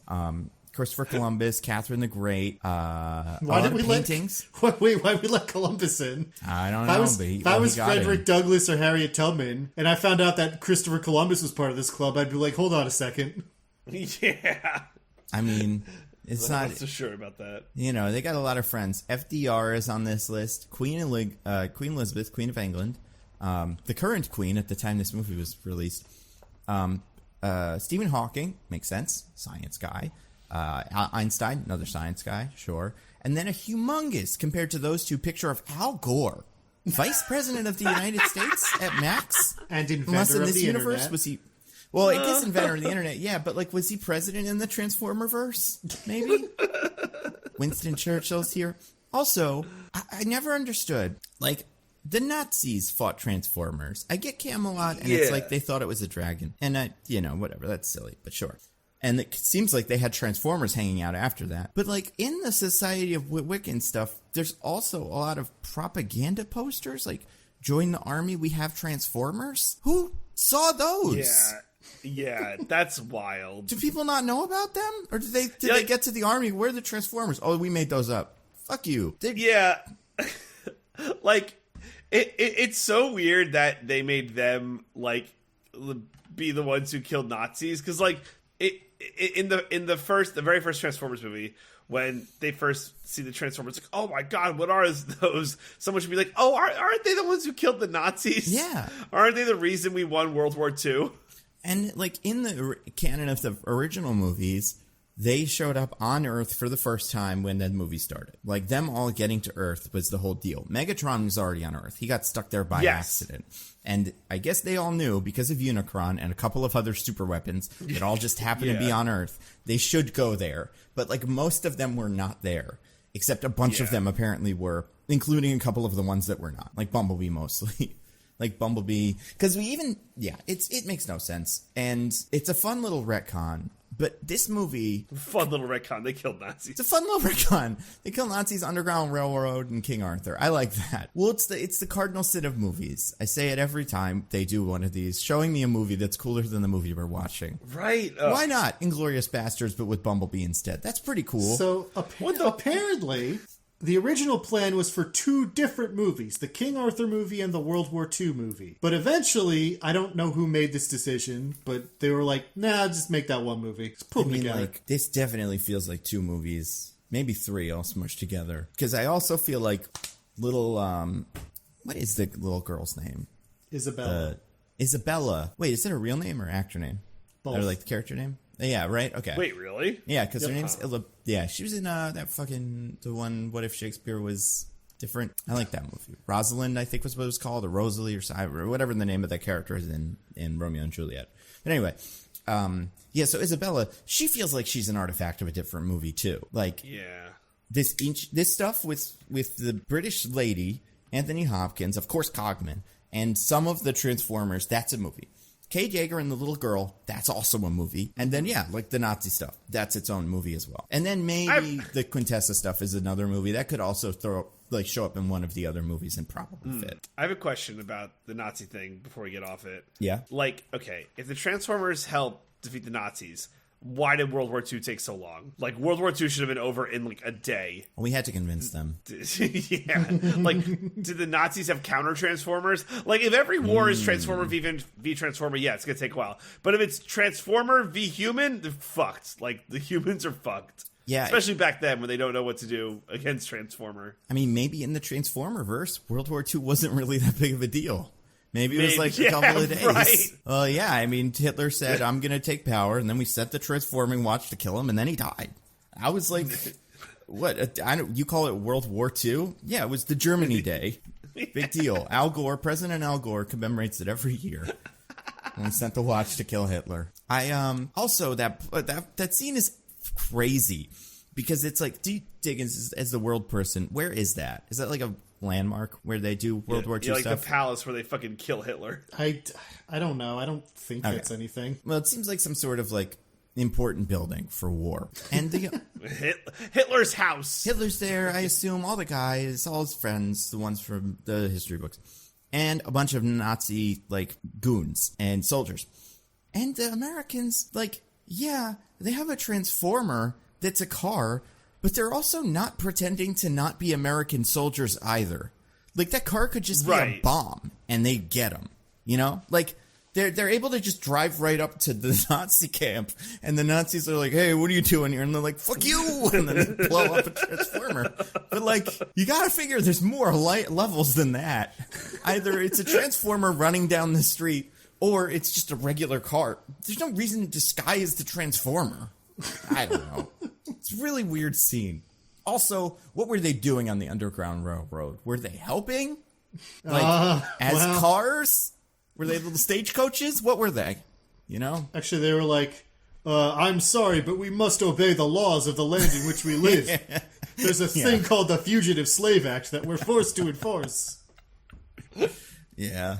I mean, listen, I do think Cogman would probably be, whatever the law is, he has to follow it, because he's a true, like, little robot guy. I mean, he's a British robot guy, so you know he would have loved slavery and colonialism. That's a great point. Yeah, I mean, I do think it does feel like a lot of the little words, the propaganda posters, like the font on them feels very old timey. There's a couple of kind of modern ones, including Enemy with like a picture of Optimus Prime. The black and white picture of Optimus with Enemy. Is this like his fucking album cover? Because this is a pretty cool propaganda poster for the bad guy. We shouldn't do him as cool as this. I'm pretty sure this is a poster you could buy, but like without the word enemy. I think this was kind of the framing for, you know how like Walmart prints a bazillion different things with just like kind of logos of stuff? I think this was one of those. I mean, besides the fact that we don't really do propaganda like that anymore, it tends to be more about like, oh, the army is great, and you'll get to go to school and meet all your best friends, and, you know, your life will be amazing and cool if you join the army, and less like, our enemies are evil and you have to kill them. Yeah. It's also weird. I mean, the Harry Tubman thing is great. Also, the Wright brothers had Transformers. Did a Transformer tell them about planes? Was their plane a transformer? Did they not actually invent planes? Hold on a second. I found a couple of other scenes that make no sense. So there's one Only of like a couple? George Washington. Yeah, no. There's one of George Washington's troops being led by a transformer. Sure. There is. I'm trying to like slow it down because there's a lot. You have the Wright brothers, and then it's like they're Witwickens, whatever. Greasy Mark Wahlberg shot. Big close-up of Winston Churchill. Looking great. Albert Einstein. Where's the one I want? Okay. So there's a humongous British or Russian transformer. Like, I'm going to screenshot it. Diggins, you can tell me what this is supposed to be. Sure. This thing looks particularly, like, troublesome. In the sense that, like, they gave him, like, clothes. Or, like a logo to wear. I'm going to put it in the thing. How do I do this? But I guess, like, these movies have always been, like, the secret Transformers. No one ever knew about them. Sam Witwicky's dad was crazy because he theorizes in the first movie that there might be Transformers. And none of these guys are like, we should check. He probably knows because we know those are real. Everybody's just like, what an idiot thinks there's Transformers. Okay, I'm sharing the picture. And go. Yeah, like, where was Anthony Hopkins when Sam Witwicky was, like, trying to sell his fucking that's eyeglasses? The Battle of Waterloo. Did Napoleon have a Transformer? No, that's the British side. So the British had a Transformer to stop Napoleon. Oh, man, he should have gotten his Transformer, too. Whoa, I've got an even weirder one. Wait, what is this supposed to be? Hold on. Okay, so right after that shot, this is about blowing this way. An hour and 12 minutes into the movie. These are the best parts of the movie. It seems like, and in that shot, it's a big robot man. I don't know what it transforms into, but it kind of still looks like Optimus Prime. It might be Optimus Prime, honestly. You'll never know. But never know. Unless he tells us, but he's busy fucking freezing to death in space. So this is a picture that is drawn, like a drawing of Machine Man by Leonardo da Vinci. So it is. Is Leonardo da Vinci a Transformer in this? Or I think he knew Transformers. Did he style his beard and stuff to be Transformer-like? This Transformer also kind of looks like Da Vinci. And it has a little hat like Da Vinci. Maybe the Transformer styled himself after Da Vinci. Oh, that's true. Make you think. I mean, listen, these movies, oh my god. It's a crime that these aren't the movie. Because, like, this could be the Assassin's Creed franchise, where just every setting is a different weird historical thing. And you guess who these guys are, Diggins? I think this, obviously it's a Japanese thing. Right. And it's in the age of photograph, so it's like 1900 plus, probably. It might have something to do with the Meiji Restoration. I really don't know enough about Japanese history to say. So these guys got 2 Transformers. That's pretty good. It's insane. This is insane. Like, it's like that at the beginning of the second American Godzilla movie, the 2015 one, I want to say. Oh yeah. Where they showed all the newspaper clippings and stuff. That's like, here's all the effects Godzilla's had on the world. Except most of those are fairly reasonable, except for the one that implies that Godzilla started the Spanish-American War. Mm-hmm. Because it's like, Maine explodes mysteriously. I'm like, wait, Godzilla did that? Or the Maine, the ship. Obviously not the state of Maine. I mean, oh my god, Godzilla blew up Maine. On the end of that movie, blows up Boston, so Maine's probably not doing. I thought it was San Francisco. It's San Francisco and Godzilla Boston. 1. In Godzilla 2, it's Boston. Yeah, I was talking about Godzilla 1. That's where they have the newspaper clippings. Right. Yeah, I think just like, man, there's so much weird shit in this movie, but this one scene where it goes, the Transformers have secretly been in all history, also it's not really a secret. Here's some pictures that everyone on Earth seems to have of them. It really blows the canon of this movie out of the water. Here's some famous paintings that have Transformers in them. Like, did the artist paint the version with the Transformer and then like, oh wait, this is supposed to be secret, and painted a second one without the Transformer? You know what they probably could have used is AI to get rid of the Transformer. I don't know if you've seen some of the new Photoshop tools, but there's probably a lot of Transformers in the Mona Lisa that we don't even see anymore because they got rid of them.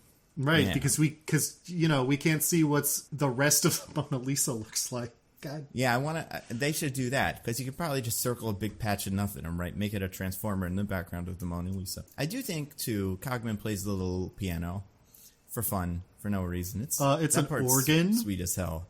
Oh, yeah, that's right. That is an organ. He also just sings. Like, this guy, he's got hobbies. I like that. Does Cogman die? I don't believe so. Yeah, I only think Anthony Hopkins gets the honorable death because he sacrificed himself to save the world. Except he didn't do anything. I think the last time we see Cogman is when he's like, oh no, Sir Anthony Hopkins, you were so cool. I'm sad. Yeah. Oh, yeah. That's right.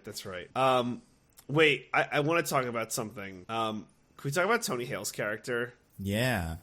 He's a damn suit. He's a NASA scientist who's like, magic is bullshit. I don't know what am I doing. Magic is bullshit, and I don't believe in magic, and science will save the day. I am the science man. All your magic is bullshit. Except that's only him at the end of the movie. He shows up periodically through the movie, where instead of that, he's an extremely reasonable man who has noticed that a planet is going to collide with Earth and kill everybody, and is trying to get anyone else to care about that.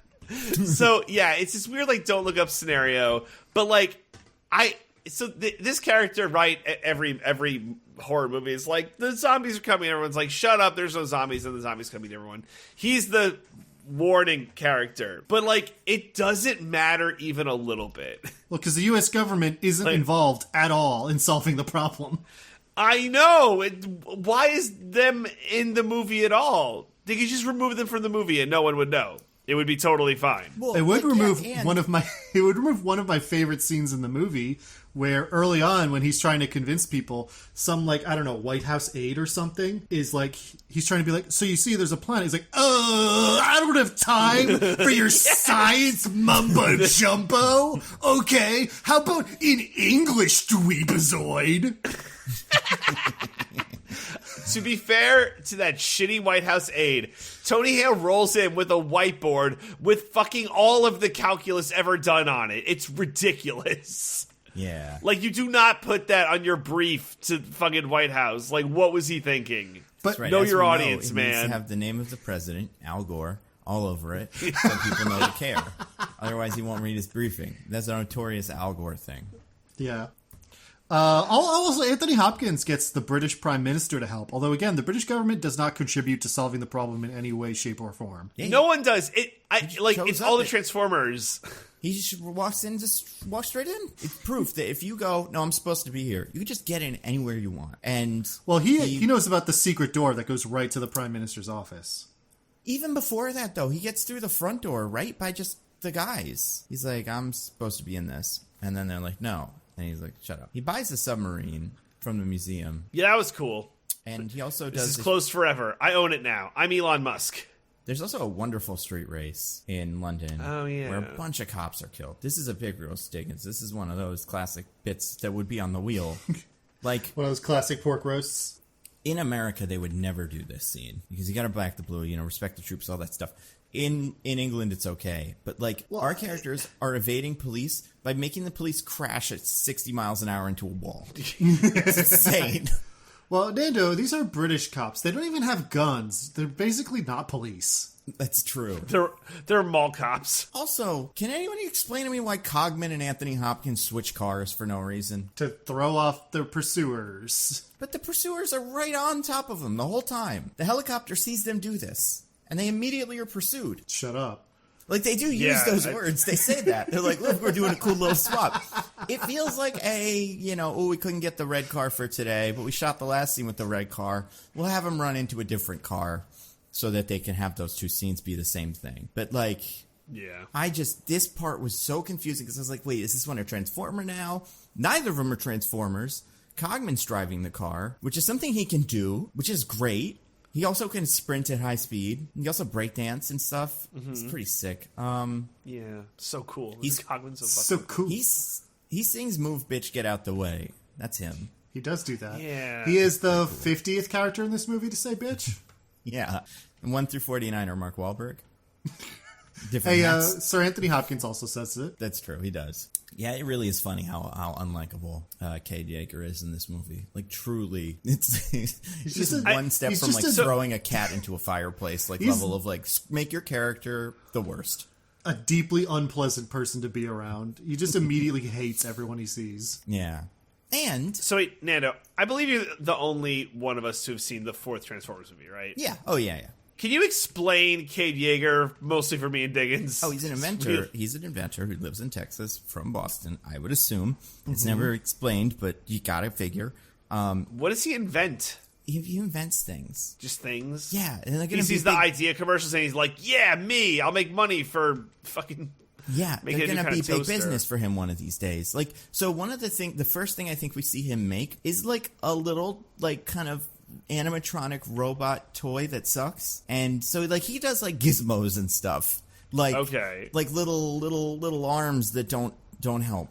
He makes no money. He's broke. And the first thing he does in the first movie is the government, or the bank comes to repossess his farm, and he tries to kill him.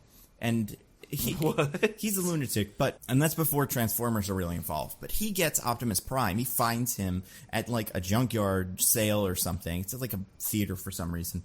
And he brings Optimus Prime back. T.J. Miller, his assistant in the first one, who explodes, says, nice. Why did you bring Optimus Prime back? And Mark Wahlberg says the line, I can't remember exactly how it goes, but it's something like, Optimus Prime's going to be a big deal for us. This could change everything. So I think he's going to plan to, invent Optimus Prime again and, reproduce Optimus Primes.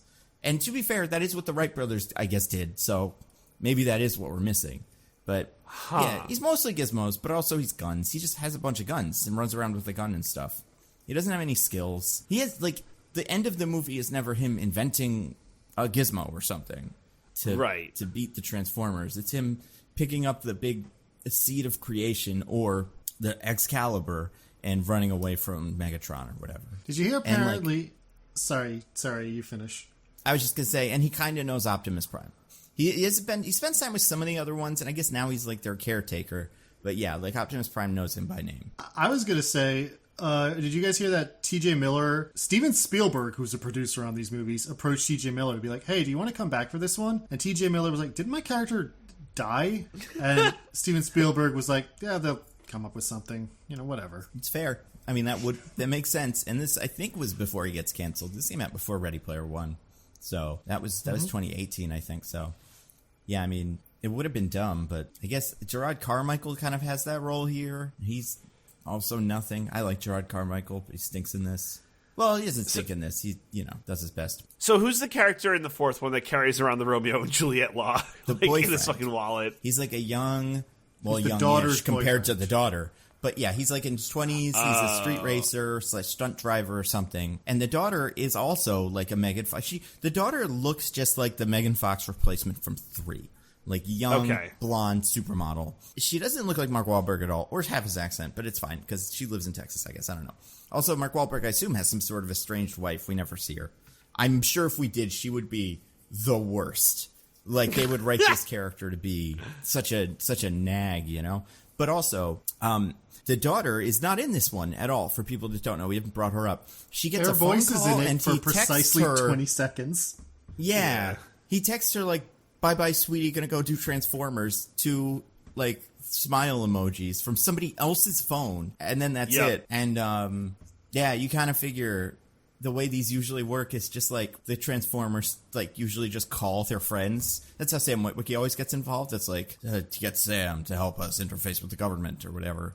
But in this one, it's just like, Optimus Prime's not even like, hey, is your daughter, how's she doing? Is she still okay? Doesn't care. I mean, him and Optimus have maybe, like, 2 lines together. But I also think this movie is the one that's kind of in on it. I don't know if you've ever seen the Optimus Prime, the meme that kind of came from the lines they give Optimus Prime in these. You know what I'm talking about? No. I don't. They love letting Optimus Prime use the word "come" a lot. His speech at the end of the fourth one, which they play in this one, is like, "Tell the Quintessons I'm coming," and then in the other one he says, in the other one, I think it's maybe the third one, he's like, "Let them come." That's the big line. And I'm pretty sure no, that's in the trailer for the new one. So like I think they're in on the joke, but yeah, Optimus Prime he knows when they're coming and when he's coming, and he's gonna let us know. And it's pretty good. It's like it's just really weird. The internet picked up on it maybe a couple of years ago, but I think they knew what they were doing. Because he has maybe 8 lines. I'd have to figure if you're him and you're looking at your sheet, you're like, oh, I say this a lot. But I don't know. Yeah, right. He also, in the fourth movie, like when he wakes up from being asleep at the auction or whatever, he immediately goes berserk and just yells like, kill, kill, kill, and tries to kill a bunch of people. Like, it's weird that Optimus Prime is kind of up there as like with Gandalf and like these nice, like mentor figures. He really is like Rambo in this universe. It's just that everybody else is a kind of sillier Rambo, and he's the tallest one. But like, he's not wise or anything. He is a psychopath. I mean, to be fair, that's just in these movies. In all other Transformers continuities, Optimus is supposed to be like a wise leader type. No, it's super weird. I found here. I'm gonna put it in the thing. They put this. I'm gonna send you the trailer for Beast Wars or whatever it's called, because it's truly like it's a choice. All right. So, by the way, have you guys seen what the new one is? Like the trailer for it and stuff. I saw the trailer. Yes, but most of the information to me slid off of my brain. Yeah, exactly. It's weird because it seems like it's 2 movies. It seems like it's Transformers 1 again, where like a kid gets a car that's a Transformer, and that causes some problems for him. Sure. And then the Transformers encounter a race of like beast Transformers that live in the jungle. I don't know how this kid gets to the jungle, But these movies are always so weirdly disconnected from each other. Mm-hmm. So I shared the thing with you. If you listen to it, it's the part where he says it in the new trailer. But, like, it's just so good. So that is something to look forward to in the next one of these. I can't wait. Oh, my God. You know, it's nice that he's letting them. Yeah. Yeah. I mean, it's been a while, you know? It's been, like, what, 6-7 years? How long has it been since Bumblebee lubricated on the man? Yeah. Oh, God.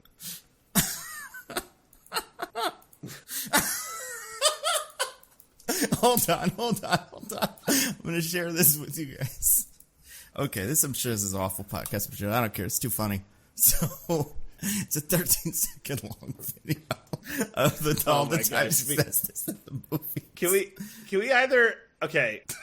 If this were to be edited into the podcast, could that be done? I mean, I don't mean technically, I mean legally. I don't know. What are they going to do? Yeah. All right. They're welcome to try. So, here's what we're gonna do. Yep. We're all gonna listen to this together, and I'm gonna put this audio into the podcast. All right. It's 13 seconds long. It's gonna long, be seamless. So we're gonna do the 3, 2, 1 start. God. You ready? Yep. Yeah. Okay. 3, 2, 1 start. Do not come. Do not come. I've come. I am coming. Let them come. It's so weird. Why do they keep making him say this? Oh my God. So stupid. So dumb. So fucking stupid. You know, listen, he's just being a communicative partner. He wants to let them know when it's happening.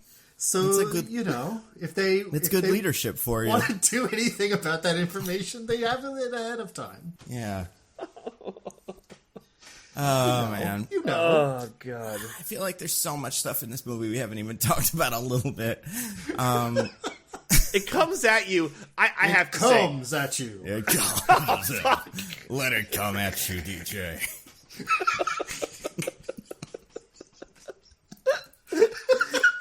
Here it comes. Oh, it's the second coming of the orgasm cake, huh? The second coming. Yeah.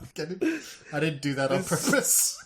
This stupid fucking movie just has so much in it that it I think Dickens said it like liquefies your brain as you're watching it to where you can't retain anything. Like, I have bits and bobs, right? There was the fucking the stupid plan to hit the rock into the other rock to save the world instead of the Transformer staff. Instead of hobgoblins and fairies.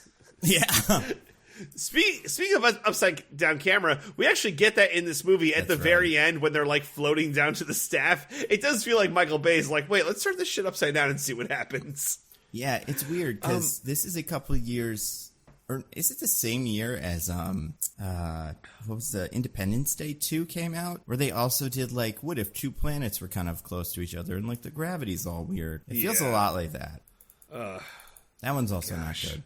We didn't talk about Josh Duhamel's in this. He's in the first one, kind of the second one, I think, and then I don't think we see much of him again. He's just there so he can look sad, and we know that the military's not really bad. It's just this other thing that's happening. Yeah. Well, actually, you know who we did? You know who was important? And we haven't talked about. I would say, like, not like should be the main character, but fucking Squeaks. John Turturro's in this again for some reason. Living in exile in Cuba. With one of the Transformers. With the Transformer, yeah. And, like, his character in the first 3 movies, I don't think he's in the 4th one. He might be. But, like, he's part of, like, he's the Nick Fury of these movies, kind of.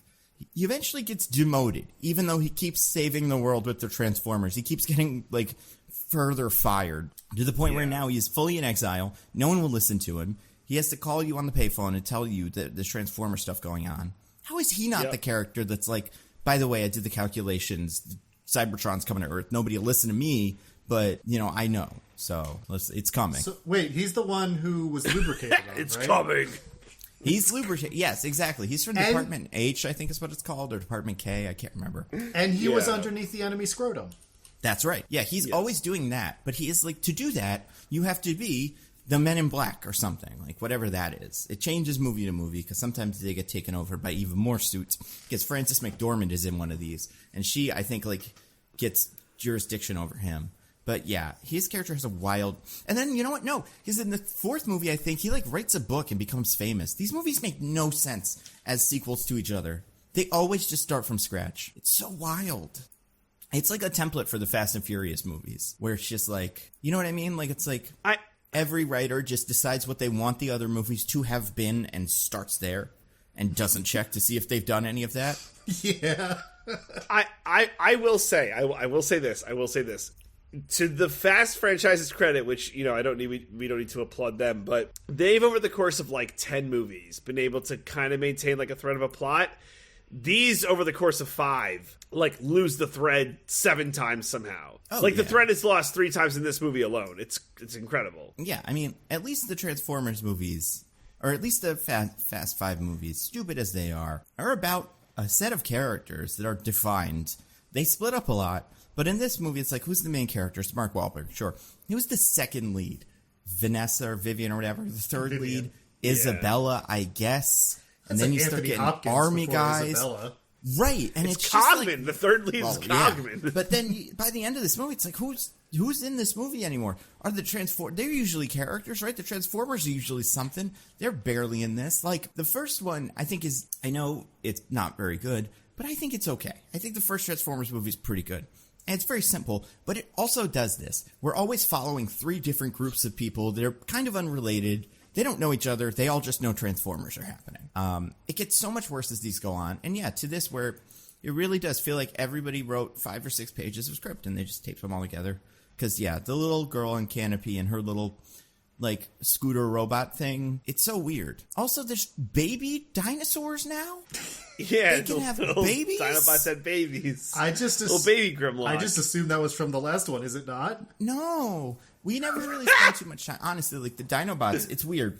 Age of Extinction is about, like all of these are, 4 things. The Transformers are being hunted by a thing named Hound, who is a big gun for a face, and that's his whole deal. He's a Decepticon, but he's not working with Megatron. At the same time, Stanley Tucci has found the element Transformium, and he has mined that from Megatron, and Megatron is slowly transforming into Galvatron, and everybody in China, because that's where that part of the movie takes place, is like, that's weird. Nobody stops. The Galvatron happens. At the same time as all of that, I don't even remember why, but Optimus Prime is like, I think there's dinosaurs. And maybe like 2/3 of the way through the movie, they just go get the dinosaurs. Optimus fights him and he's like, I'm in charge of you. And then they ride him into the last battle. But like, we don't spend any time with them. We don't learn their names. Like, we kind of know what happened is like they were on Earth and they got covered with goo or something. But like, it's such an afterthought, even though if you were there to see dinosaur Transformers, you would have been gone by minute 20 because it is not clear that they're ever going to be in that movie. Oh, man. Yeah, they're not good. Bumblebee's good. Apparently, the new one's okay. Reviews are surprisingly positive. And those are coming from Check's Notes. Oh, Stephen King and Tom Cruise. God damn it. Oh, no. Those are good. It is not directed by Michael Bay, which is, That's true for Bumblebee also. Well, yeah, and Bumblebee's good. So it can only be a plus. Bumblebee is good, yeah. Yeah, I don't know too much about the team behind this one. There was like a big movement after this to distance the franchise from Michael Bay. Not just design-wise, but also like press releases like Michael Bay isn't in it anymore. Stephen Caple Jr. is directing this next one. He has directed Creed 2. Okay, that's pretty good. All right. And an episode of the TV show, the Transformers show. Cartoon, I guess, or something. And then some other short films. And so it's really all about the writers. And we have, I'm going to say 3 credited writers on the next one. Nope, 5. Joby Harold seems to be the main guy, wrote the story and the screenplays. Let's see what he wrote Obi-Wan and The Flash. And, well, I don't know if The Flash is the greatest movie ever made. Also is currently writing a My Hero Academia movie. Wrote the screenplay for Army of the Dead. And wrote the screenplay for the King Arthur Legend of the Sword movie. This is going to be a weird one. Yeah. Oh, boy. Was there anything else about this movie that was interesting? Gosh. I mean, some of the vroom vroom scenes sure were fun. Yeah, they're usually better than this, honestly. Were they fun? Yeah. like, you could usually track the Transformers in some of the action. They got much worse at that as these went on. I will say, it's horrible that you can't tell which Transformers which scene to scene. Like, it's just crazy. Yeah. That's some real Transformers 2 stuff. When, like, the bad guys all started just being big gray triangles. Because, like, in the first one, they are kind of like, that one's a dump truck, and that one's a big scorpion truck thing, and that one's a police car. And then in the second one, they all just became, like, big gray monsters, and then they were kind of always stuck with that. I feel like the only way I'm able to identify the Autobots is by their voice actor. Like, oh, that one's the John Goodman one, and that one's Which is horrible. It's really bad. It's like, it's not good. This character's boring, too. They're all really boring. They have, like, personalities, but they don't care about anything. They're just kind of around. Mm-hmm. Yeah. It's really the Cogman show. Without Cogman, this movie would be unwatchable. It's saved by Cogman. Cogman rules. It looks so bad. Yeah. I don't think it's just the worst one of these. I do think 3 might be worse. Or 2 might be worse, but it's really one of the dumbest movies we've ever done on this podcast. 2 is the writer's strike one, right? Yes. And that's the reason it's worse. It's the writer's strike and the, like, Michael Bay tension with the actors movie. Like, you could kind of tell Megan Fox isn't really having fun anymore. And the plot really goes all over the place. But there's still some good action in it. It's better. I would say the action in that is better than this. Well, it does not have any pictures of Harriet Tubman. Wow. Oh, so it's worse. It is worse, yeah. I mean, maybe there's some in the background. The characters don't point to them, so it's easy to miss. Right. But, and there's no Transformers standing next to her. No, yeah, we don't see that. In that movie, the ancient pyramids are Transformers, but it's not as interesting as Stonehenge being a Transformer. The ones that are destroyed in this movie? Yes, and that's a big continuity error, apparently. People are upset about. They're destroyed in the first movie, or in the second movie. At least a couple of them are, because they're a super weapon. And I guess in between movies, somebody rebuilt them, but to look like they used to look, and that was a decision, because, yeah, they do get destroyed in this movie. Like I said, the writers forgot. They didn't check the other ones. There's no Mark Wahlbergs in them. Yeah, I mean, to be fair, yeah, why bother? Yeah. But, you guys. Yeah. In a week, we gotta check on the next one of those. We're so lucky. Is that what we're doing next week? Well, not next week is... In a week, we will be watching it a week from now. Or something. But we have another week of podcasts between now and then, I think. Yeah, so we have Spider-Man. It's Spider-Man, Transformers, The Flash. That's right. That's our Murderer's Row.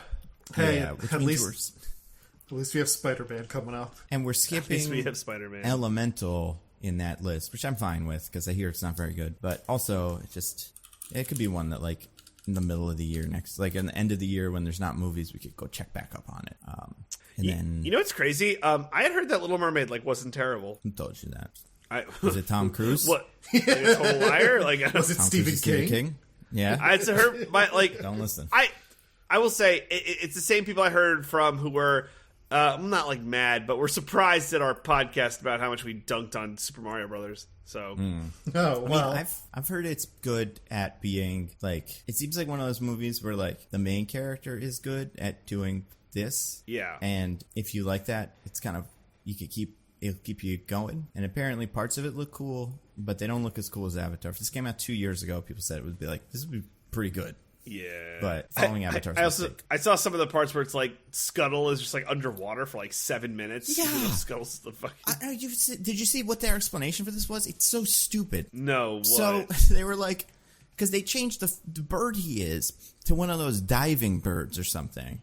So they were because they wanted to have scenes where Scuttle, Ariel, and Flounder talked. And in the movie, Flounder sticks his head out of the water and moves his lips, which they were like, well, that would look silly if we did it with this. So instead, let's have the fish or the bird swim underwater to talk to the fish with telepathy or something, I guess. Or it can just speak. But it's like, it's one of those things where they were like, well, actually, the fish can go underwater. Yeah, it can't fucking speak underwater, though. I don't think it opens its mouth when it does that. So just imagine it's fucking cartoon fish and stuff, and it's fine. We'll just pretend. Don't try to make it more logical. I also hear what's his name is kind of weird in it, which is kind of the only thing I want to see is the guy whose name I can never remember. This happens like once every couple of weeks. The guy from No Country for Old Men, the humongous man. Plays her dad, bad guy in James Bond Skyfall. Leader of the Fremen. Javier Bardem. Javier Bardem. Yeah, apparently he's kind of weird in it. Oh, really? Yeah. So maybe it's fun. I don't know. And Daveed Diggs is in it, our new Mr. The Thing, apparently. So, yeah, that's news we didn't cover. Yeah, we'll see. It's just like, it would have to be unbelievable for me to sit through a longer version of a movie that already exists. Yeah. Yeah, right. I also, am not a humongous fan of The Little Mermaid. I like it, but if I had to rank all the Disney movies, it's just not for me. Compared to, but I mean, that might make it more watchable, honestly, because, if they try to do Hercules and screw it up, it's this is a no. But I'm sure they will. Oh, they're working on it. I think Guy Ritchie is the Oh, I meant screw it up. Oh, maybe, yeah. We'll see. There's going to be all those they TikTok will screw it dances up. in it. Yeah. Oh, my God. But you guys, we got to recommend some things. Instead of talking about bad Little Mermaids, let's talk about good movies. If they have mermaids in them, that's good too. They don't have to, though. Should I recommend The Lure? I haven't watched that movie in years. What is that? It's a Polish disco musical that's a loose adaptation of The Little Mermaid. Oh, no, I've never heard of this. That sounds cool. Is it good? It's good. It's pretty messed up. The Little Mermaid is pretty messed up, yeah. It's an adaptation of the story, the Hans Christian Andersen story, which, yes, is much more messed up than the Disney movie. Yeah, that makes sense. As is true with a lot of those adapted Disney movies from those fairy tales. Yeah, that would be the alternative, is if Disney just decided we're going to do it in live action and we're going to do the actual fairy tale. Then I'd be like, okay. This will be something. A little horror movie for kids. But yeah, so DJ, do you have anything to recommend to the fine people? I do. I think it's going to be a big Netflix week for us, at least for me. So I have 2 Netflix things to recommend. The first one is a little show called Ultimatum Queer Love. Oh yeah, is that any good? I love it. It's all of the problems with... problems. It's all of the fun... of the first Ultimatum where people bring their problems, and we're just doing it again, but, with all women, or women and non-gender binary folks. I can't believe they managed to find more psychopaths willing to be on that show. Bro, everyone on this show, it's man, I think y'all need to sort your lives out. It's you don't belong here, right? You belong in therapy. And bunch of Cade Yeager types. Whenever comes in and insults everybody else. Yeah, it's fucking, they just they don't have their shit together. And it's I should explain the premise of the show, by the way, for those who may not have been there for the last time. So they get 5 couples, and one of the persons in the couple has initiated an ultimatum, which is, if you do not marry me, they're pretty long-term couples, anywhere from 3 to 5 years. If you don't marry me, I'm going to break up with you. So what they do is they have the couples do a little a partner swap, and they date a different person for a couple weeks, and then they live together, and then the persons they get back with the original slam couples. Down big style? Yo, Diggins, they slam down big style. I don't want to give anything away for people who might want to see it, and I don't know if you're gonna watch it, but it's a fucking thing. It's a whole fucking thing. It is literally, they're coming. Does Optimus Prime have anything to say about it? Yeah, You never know. He feels Ultimatum seems like it would be the tagline. Or it would be Transformers 8 Ultimatum. That sounds like it will happen eventually. Yeah. So they live together, and then they go back with their original person who they came in with, and then at the end, the couple has to decide whether to... Usually it's the person on who, the ultimatum was made to. They have to decide whether to get married, go with the person who they dated for a couple fucking weeks, or just leave and just say, fuck it, I'm just going away single, fuck all y'all. That seems like it's the correct answer in every situation on this show. Yes, absolutely. when your partner proposes this show to you as an option, that's when you should break up with them. Yeah. Hey, I think I know I can solve our problem that I decided we have. I think we should go on Netflix. No, of course not. Well, it's all 10 of these people are the worst. And so it's the same production company that does Love is Blind. And I think what this show nails is because they live in these dorm style apartments, and they have the mounted, they're not even hidden cameras, but not the cameramen, the station cameras that catch some of the real juicy shit. It's you're seeing these people deteriorate, and I feel bad watching, but god damn it, it's so good. And I don't know if that makes me a bad person, and I'm willing to take that on, but fuck, man, I don't know what the casting process is, but they find the worst fucking people. Like, it's ridiculous. And one person who, I don't want to, like, whatever, you figure out real quick which one of these people are the worst, but she's awful. She's awful. Wow. Awful. And, ugh, I God. can't wait. I might start watching it. I was not going to watch this, but now I might. No, you should. If you like the first one, this one's, like also good. There's really no difference. Is the queer love part of it interesting as like because this is a show about leaving your partner for someone else potentially, right? Like that's how it's sold. And usually, like the way these are usually constructed, the heterosexual relationships, you have half guys, half girls, and they're all. But like this, it could be anybody. The options are so available to you. The only thing that it comes up is like some of the like women or contestants like are. Like, all of their preference is women, but some like more masculine women or feminine women. So, like, that comes up. Like, some of like, I don't usually date, like, a mask, they just, like, refer to. Like, I'm more into femme women. And, like, that, it comes up in that way, but that's it. And, like, once they're past the dating and they're into it, it doesn't really come up. Yeah, I feel like there's part of me that when I heard this title was like, don't do it. Don't do this to, like, it's, you don't want this. But then also there's part of me that's like, nope, this is what everyone deserves. Every relationship, it should get the chance to be horrible on reality TV, regardless of sexual preferences. So this is equality. Right, it's like it's an argument for representation, but also no one should do it. No one should. Regardless of your orientation or gender identity, you should stay away. I don't know what the appetite, like if you're watching The Ultimatum, the season 1, you're probably cool with this because like it really is like the same show. But like I think just like the premise, because I know when I first told you about like season 1 of the show, you guys are like, wait, what the fuck? That can't be real. That sounds horrible. Like that would be the deterrent I feel for most people is I don't want to see this. Because it's, like, grossly uncomfortable to see people just, like, abandon their relationships and then, like, fucking just maybe give up 3 years of a relationship to, be on TV for, like a couple weeks and just throw everything away. The weirdest part, I can't remember if this is part of the first season, but, like, the new couples, like, I don't really feel like I'm giving anything away here. They have sex and it's just, like, not fine. Some of the people are not cool with it, but I'm like, how are you so open to just like doing that? Like, you got to go back to your original partner. They're probably going to be super bummed. DJ, the kids these days with their TikToks and things like that, it's just they live in a different world as far as I'm concerned. I guess. And listen, hey, bumblebees and their Transformers, whatever it is, Beast Wars, as opposed to us who grew up with Transformers, the one with the testicles and lubricating on the drum, and it's just a different time. Yeah, and besides, DJ, not everyone has your hang-ups about slamming down big style. That's right. They kiss on camera and everything, just like you hate. I've only seen the first 4 episodes, and, like, I don't know, man. I'm just telling you it comes up, right? Like, I get it slamming down if you're single, but oh, my God damn it.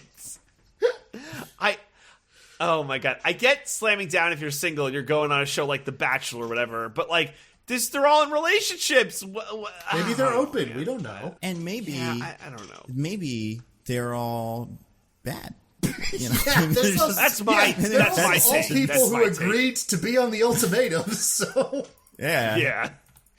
That is my take. Maybe they're all pretending to be in a relationship for the TV show. That also seems plausible. Yeah, so that's my one. I just have another quick one. Also on Netflix. So this is another show. I think I wrecked season 1. It's like American Barbecue competition or American Barbecue like showdown. It's great. They get 8 pitmasters, all like amateur. They're like they don't own restaurants or whatever. They just like do like fucking pit barbecue out of their backyard or farm or whatever. But they get these like different challenges to smoke like chicken or brisket or like fish or whatever, and there's all twists on it.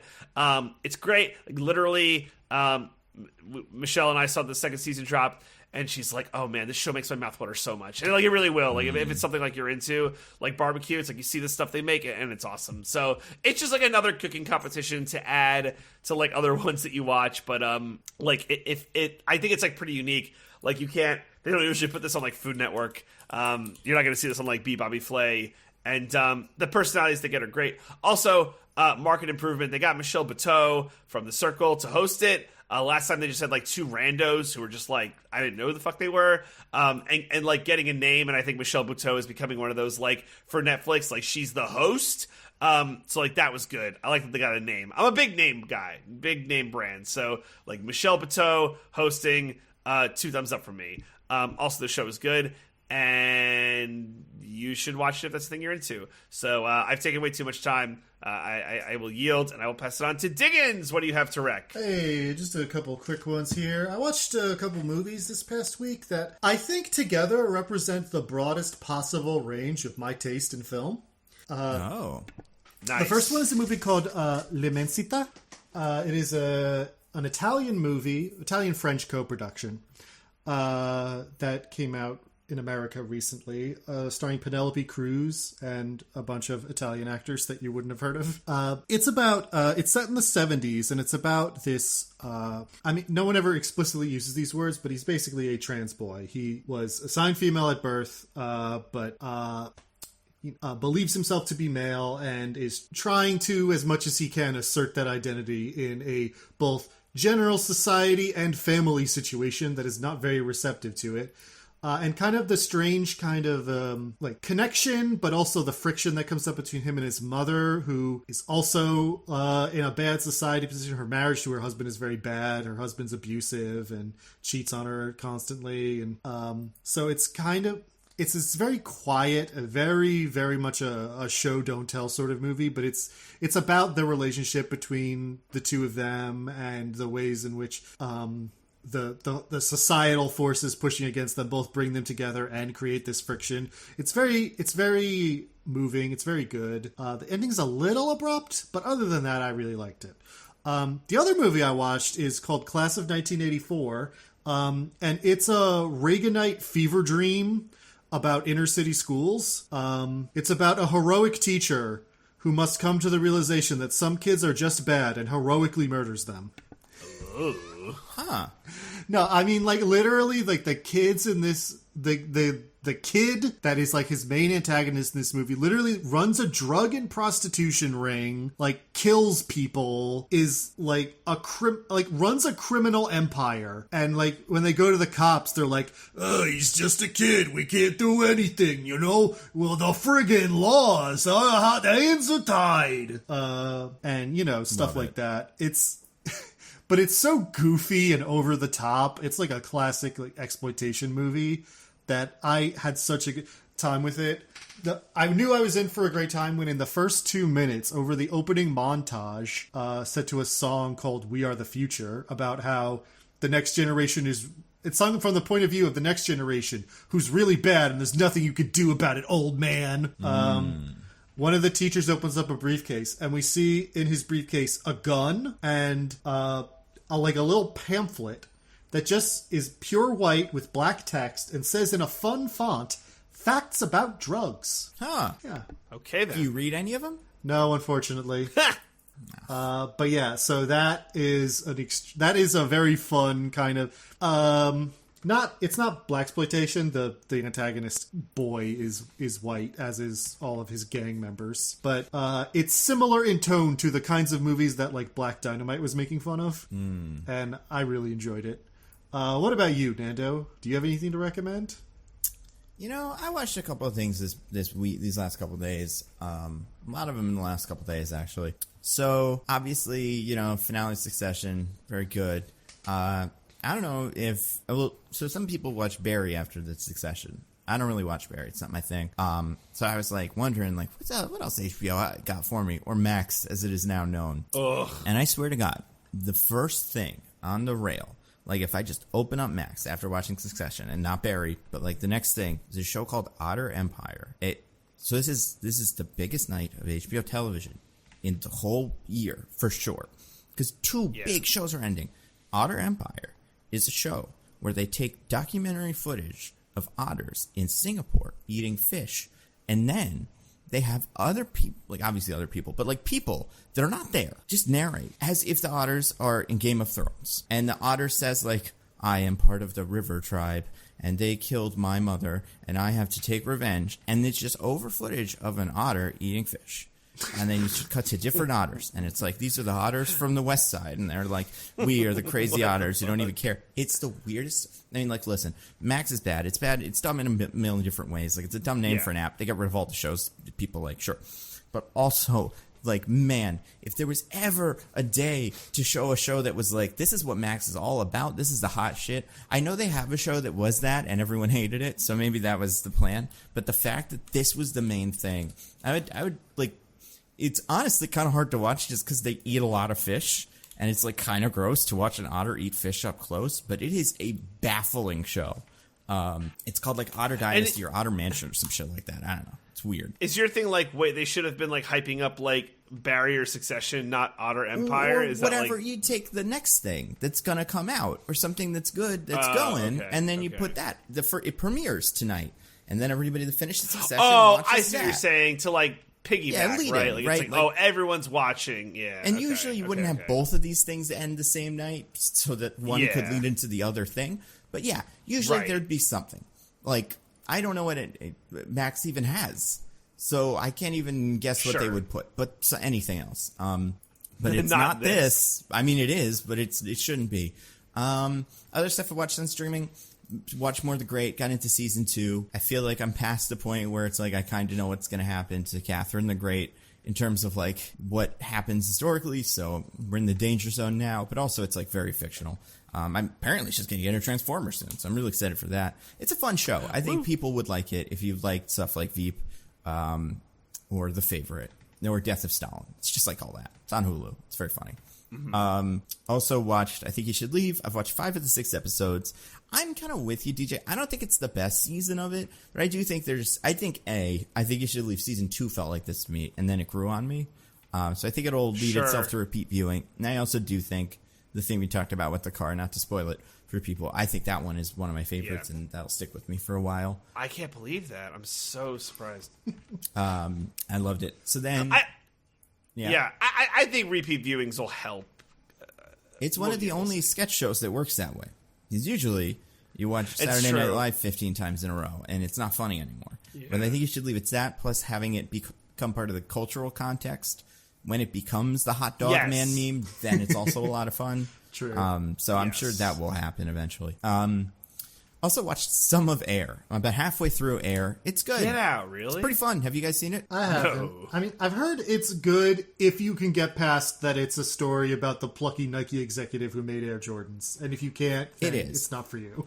So it's that. It's a story of it thinks it's very Moneyball, where like this one guy just realized that Michael Jordan was going to be the hot shit, and the company needs to, wager everything on Michael Jordan. If you forget that it's a shoe company, then it makes it a lot more watchable. But then also there's all kinds of like things where they're like, what if we put the laces here? And everybody in the room goes, that's crazy enough to work. Like it's stuff like that. But it's pretty fun. I like it. It's on Amazon and it's free. I don't like it enough to have finished it, but that's only because I've had to watch this. So I've been very busy. Also watched Spider-Verse. We'll talk about that next week. I watched Jaws this week. Diggins, I was at a place you'd love it. It's in it's in Queens. It's called the Museum of the Moving Image. They tend to play movies sometimes. Sometimes they play old movies. You should go one of these days. I'll have to look into that. They were doing Jaws. Yeah, I would Google it. And I've never seen Jaws in a movie theater, so I went and watched it this weekend with some friends. And it was great. Jaws is great. Obviously, it's one of the best movies, and it's a great summer movie. The first summer blockbuster, and the best movie of the COVID generation. Of like, we got to keep the beach open, otherwise people won't spend money. It's great. It only gets better with age. Last thing, for book club this month, we read a book called Do a Power Bomb by Daniel Warren Johnson. So I'd never read this before. I'd heard of it. It was very recent. It came out like last year. Have either of you guys ever heard of this comic?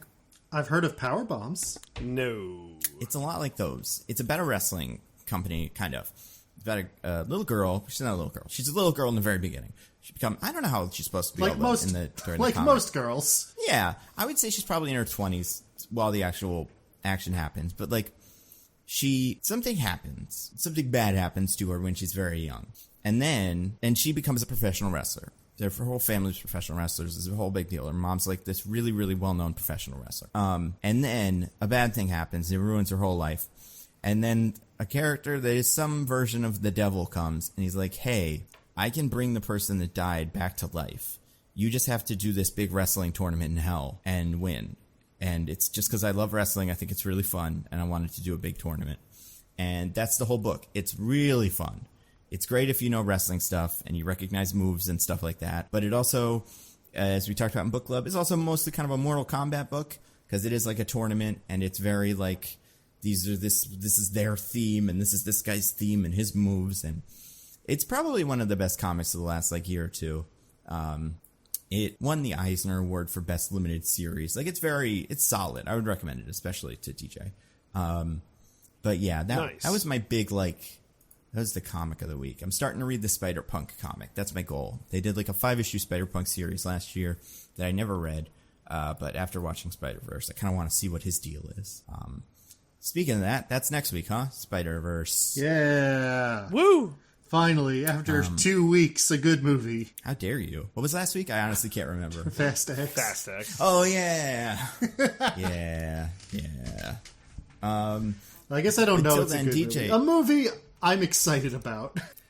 Yeah, we'll see. I think you'll probably be... that would be so funny, though.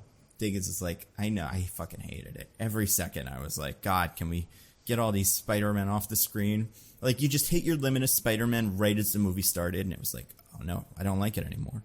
DJ, do you have anything to plug for the fine people? Yeah, just Roses and Rejections. We'll be covering The Ultimatum, Queer Love on the podcast. And then we are a mere month away from the next season of The Bachelorette, which Michelle and I, we've talked. And we feel if, like, this one doesn't do it for us, we might kind of pivot how we do the podcast. Like, maybe not weekly updates, maybe like bi-weekly updates, or shorter weekly pods, not covering everything. But, like...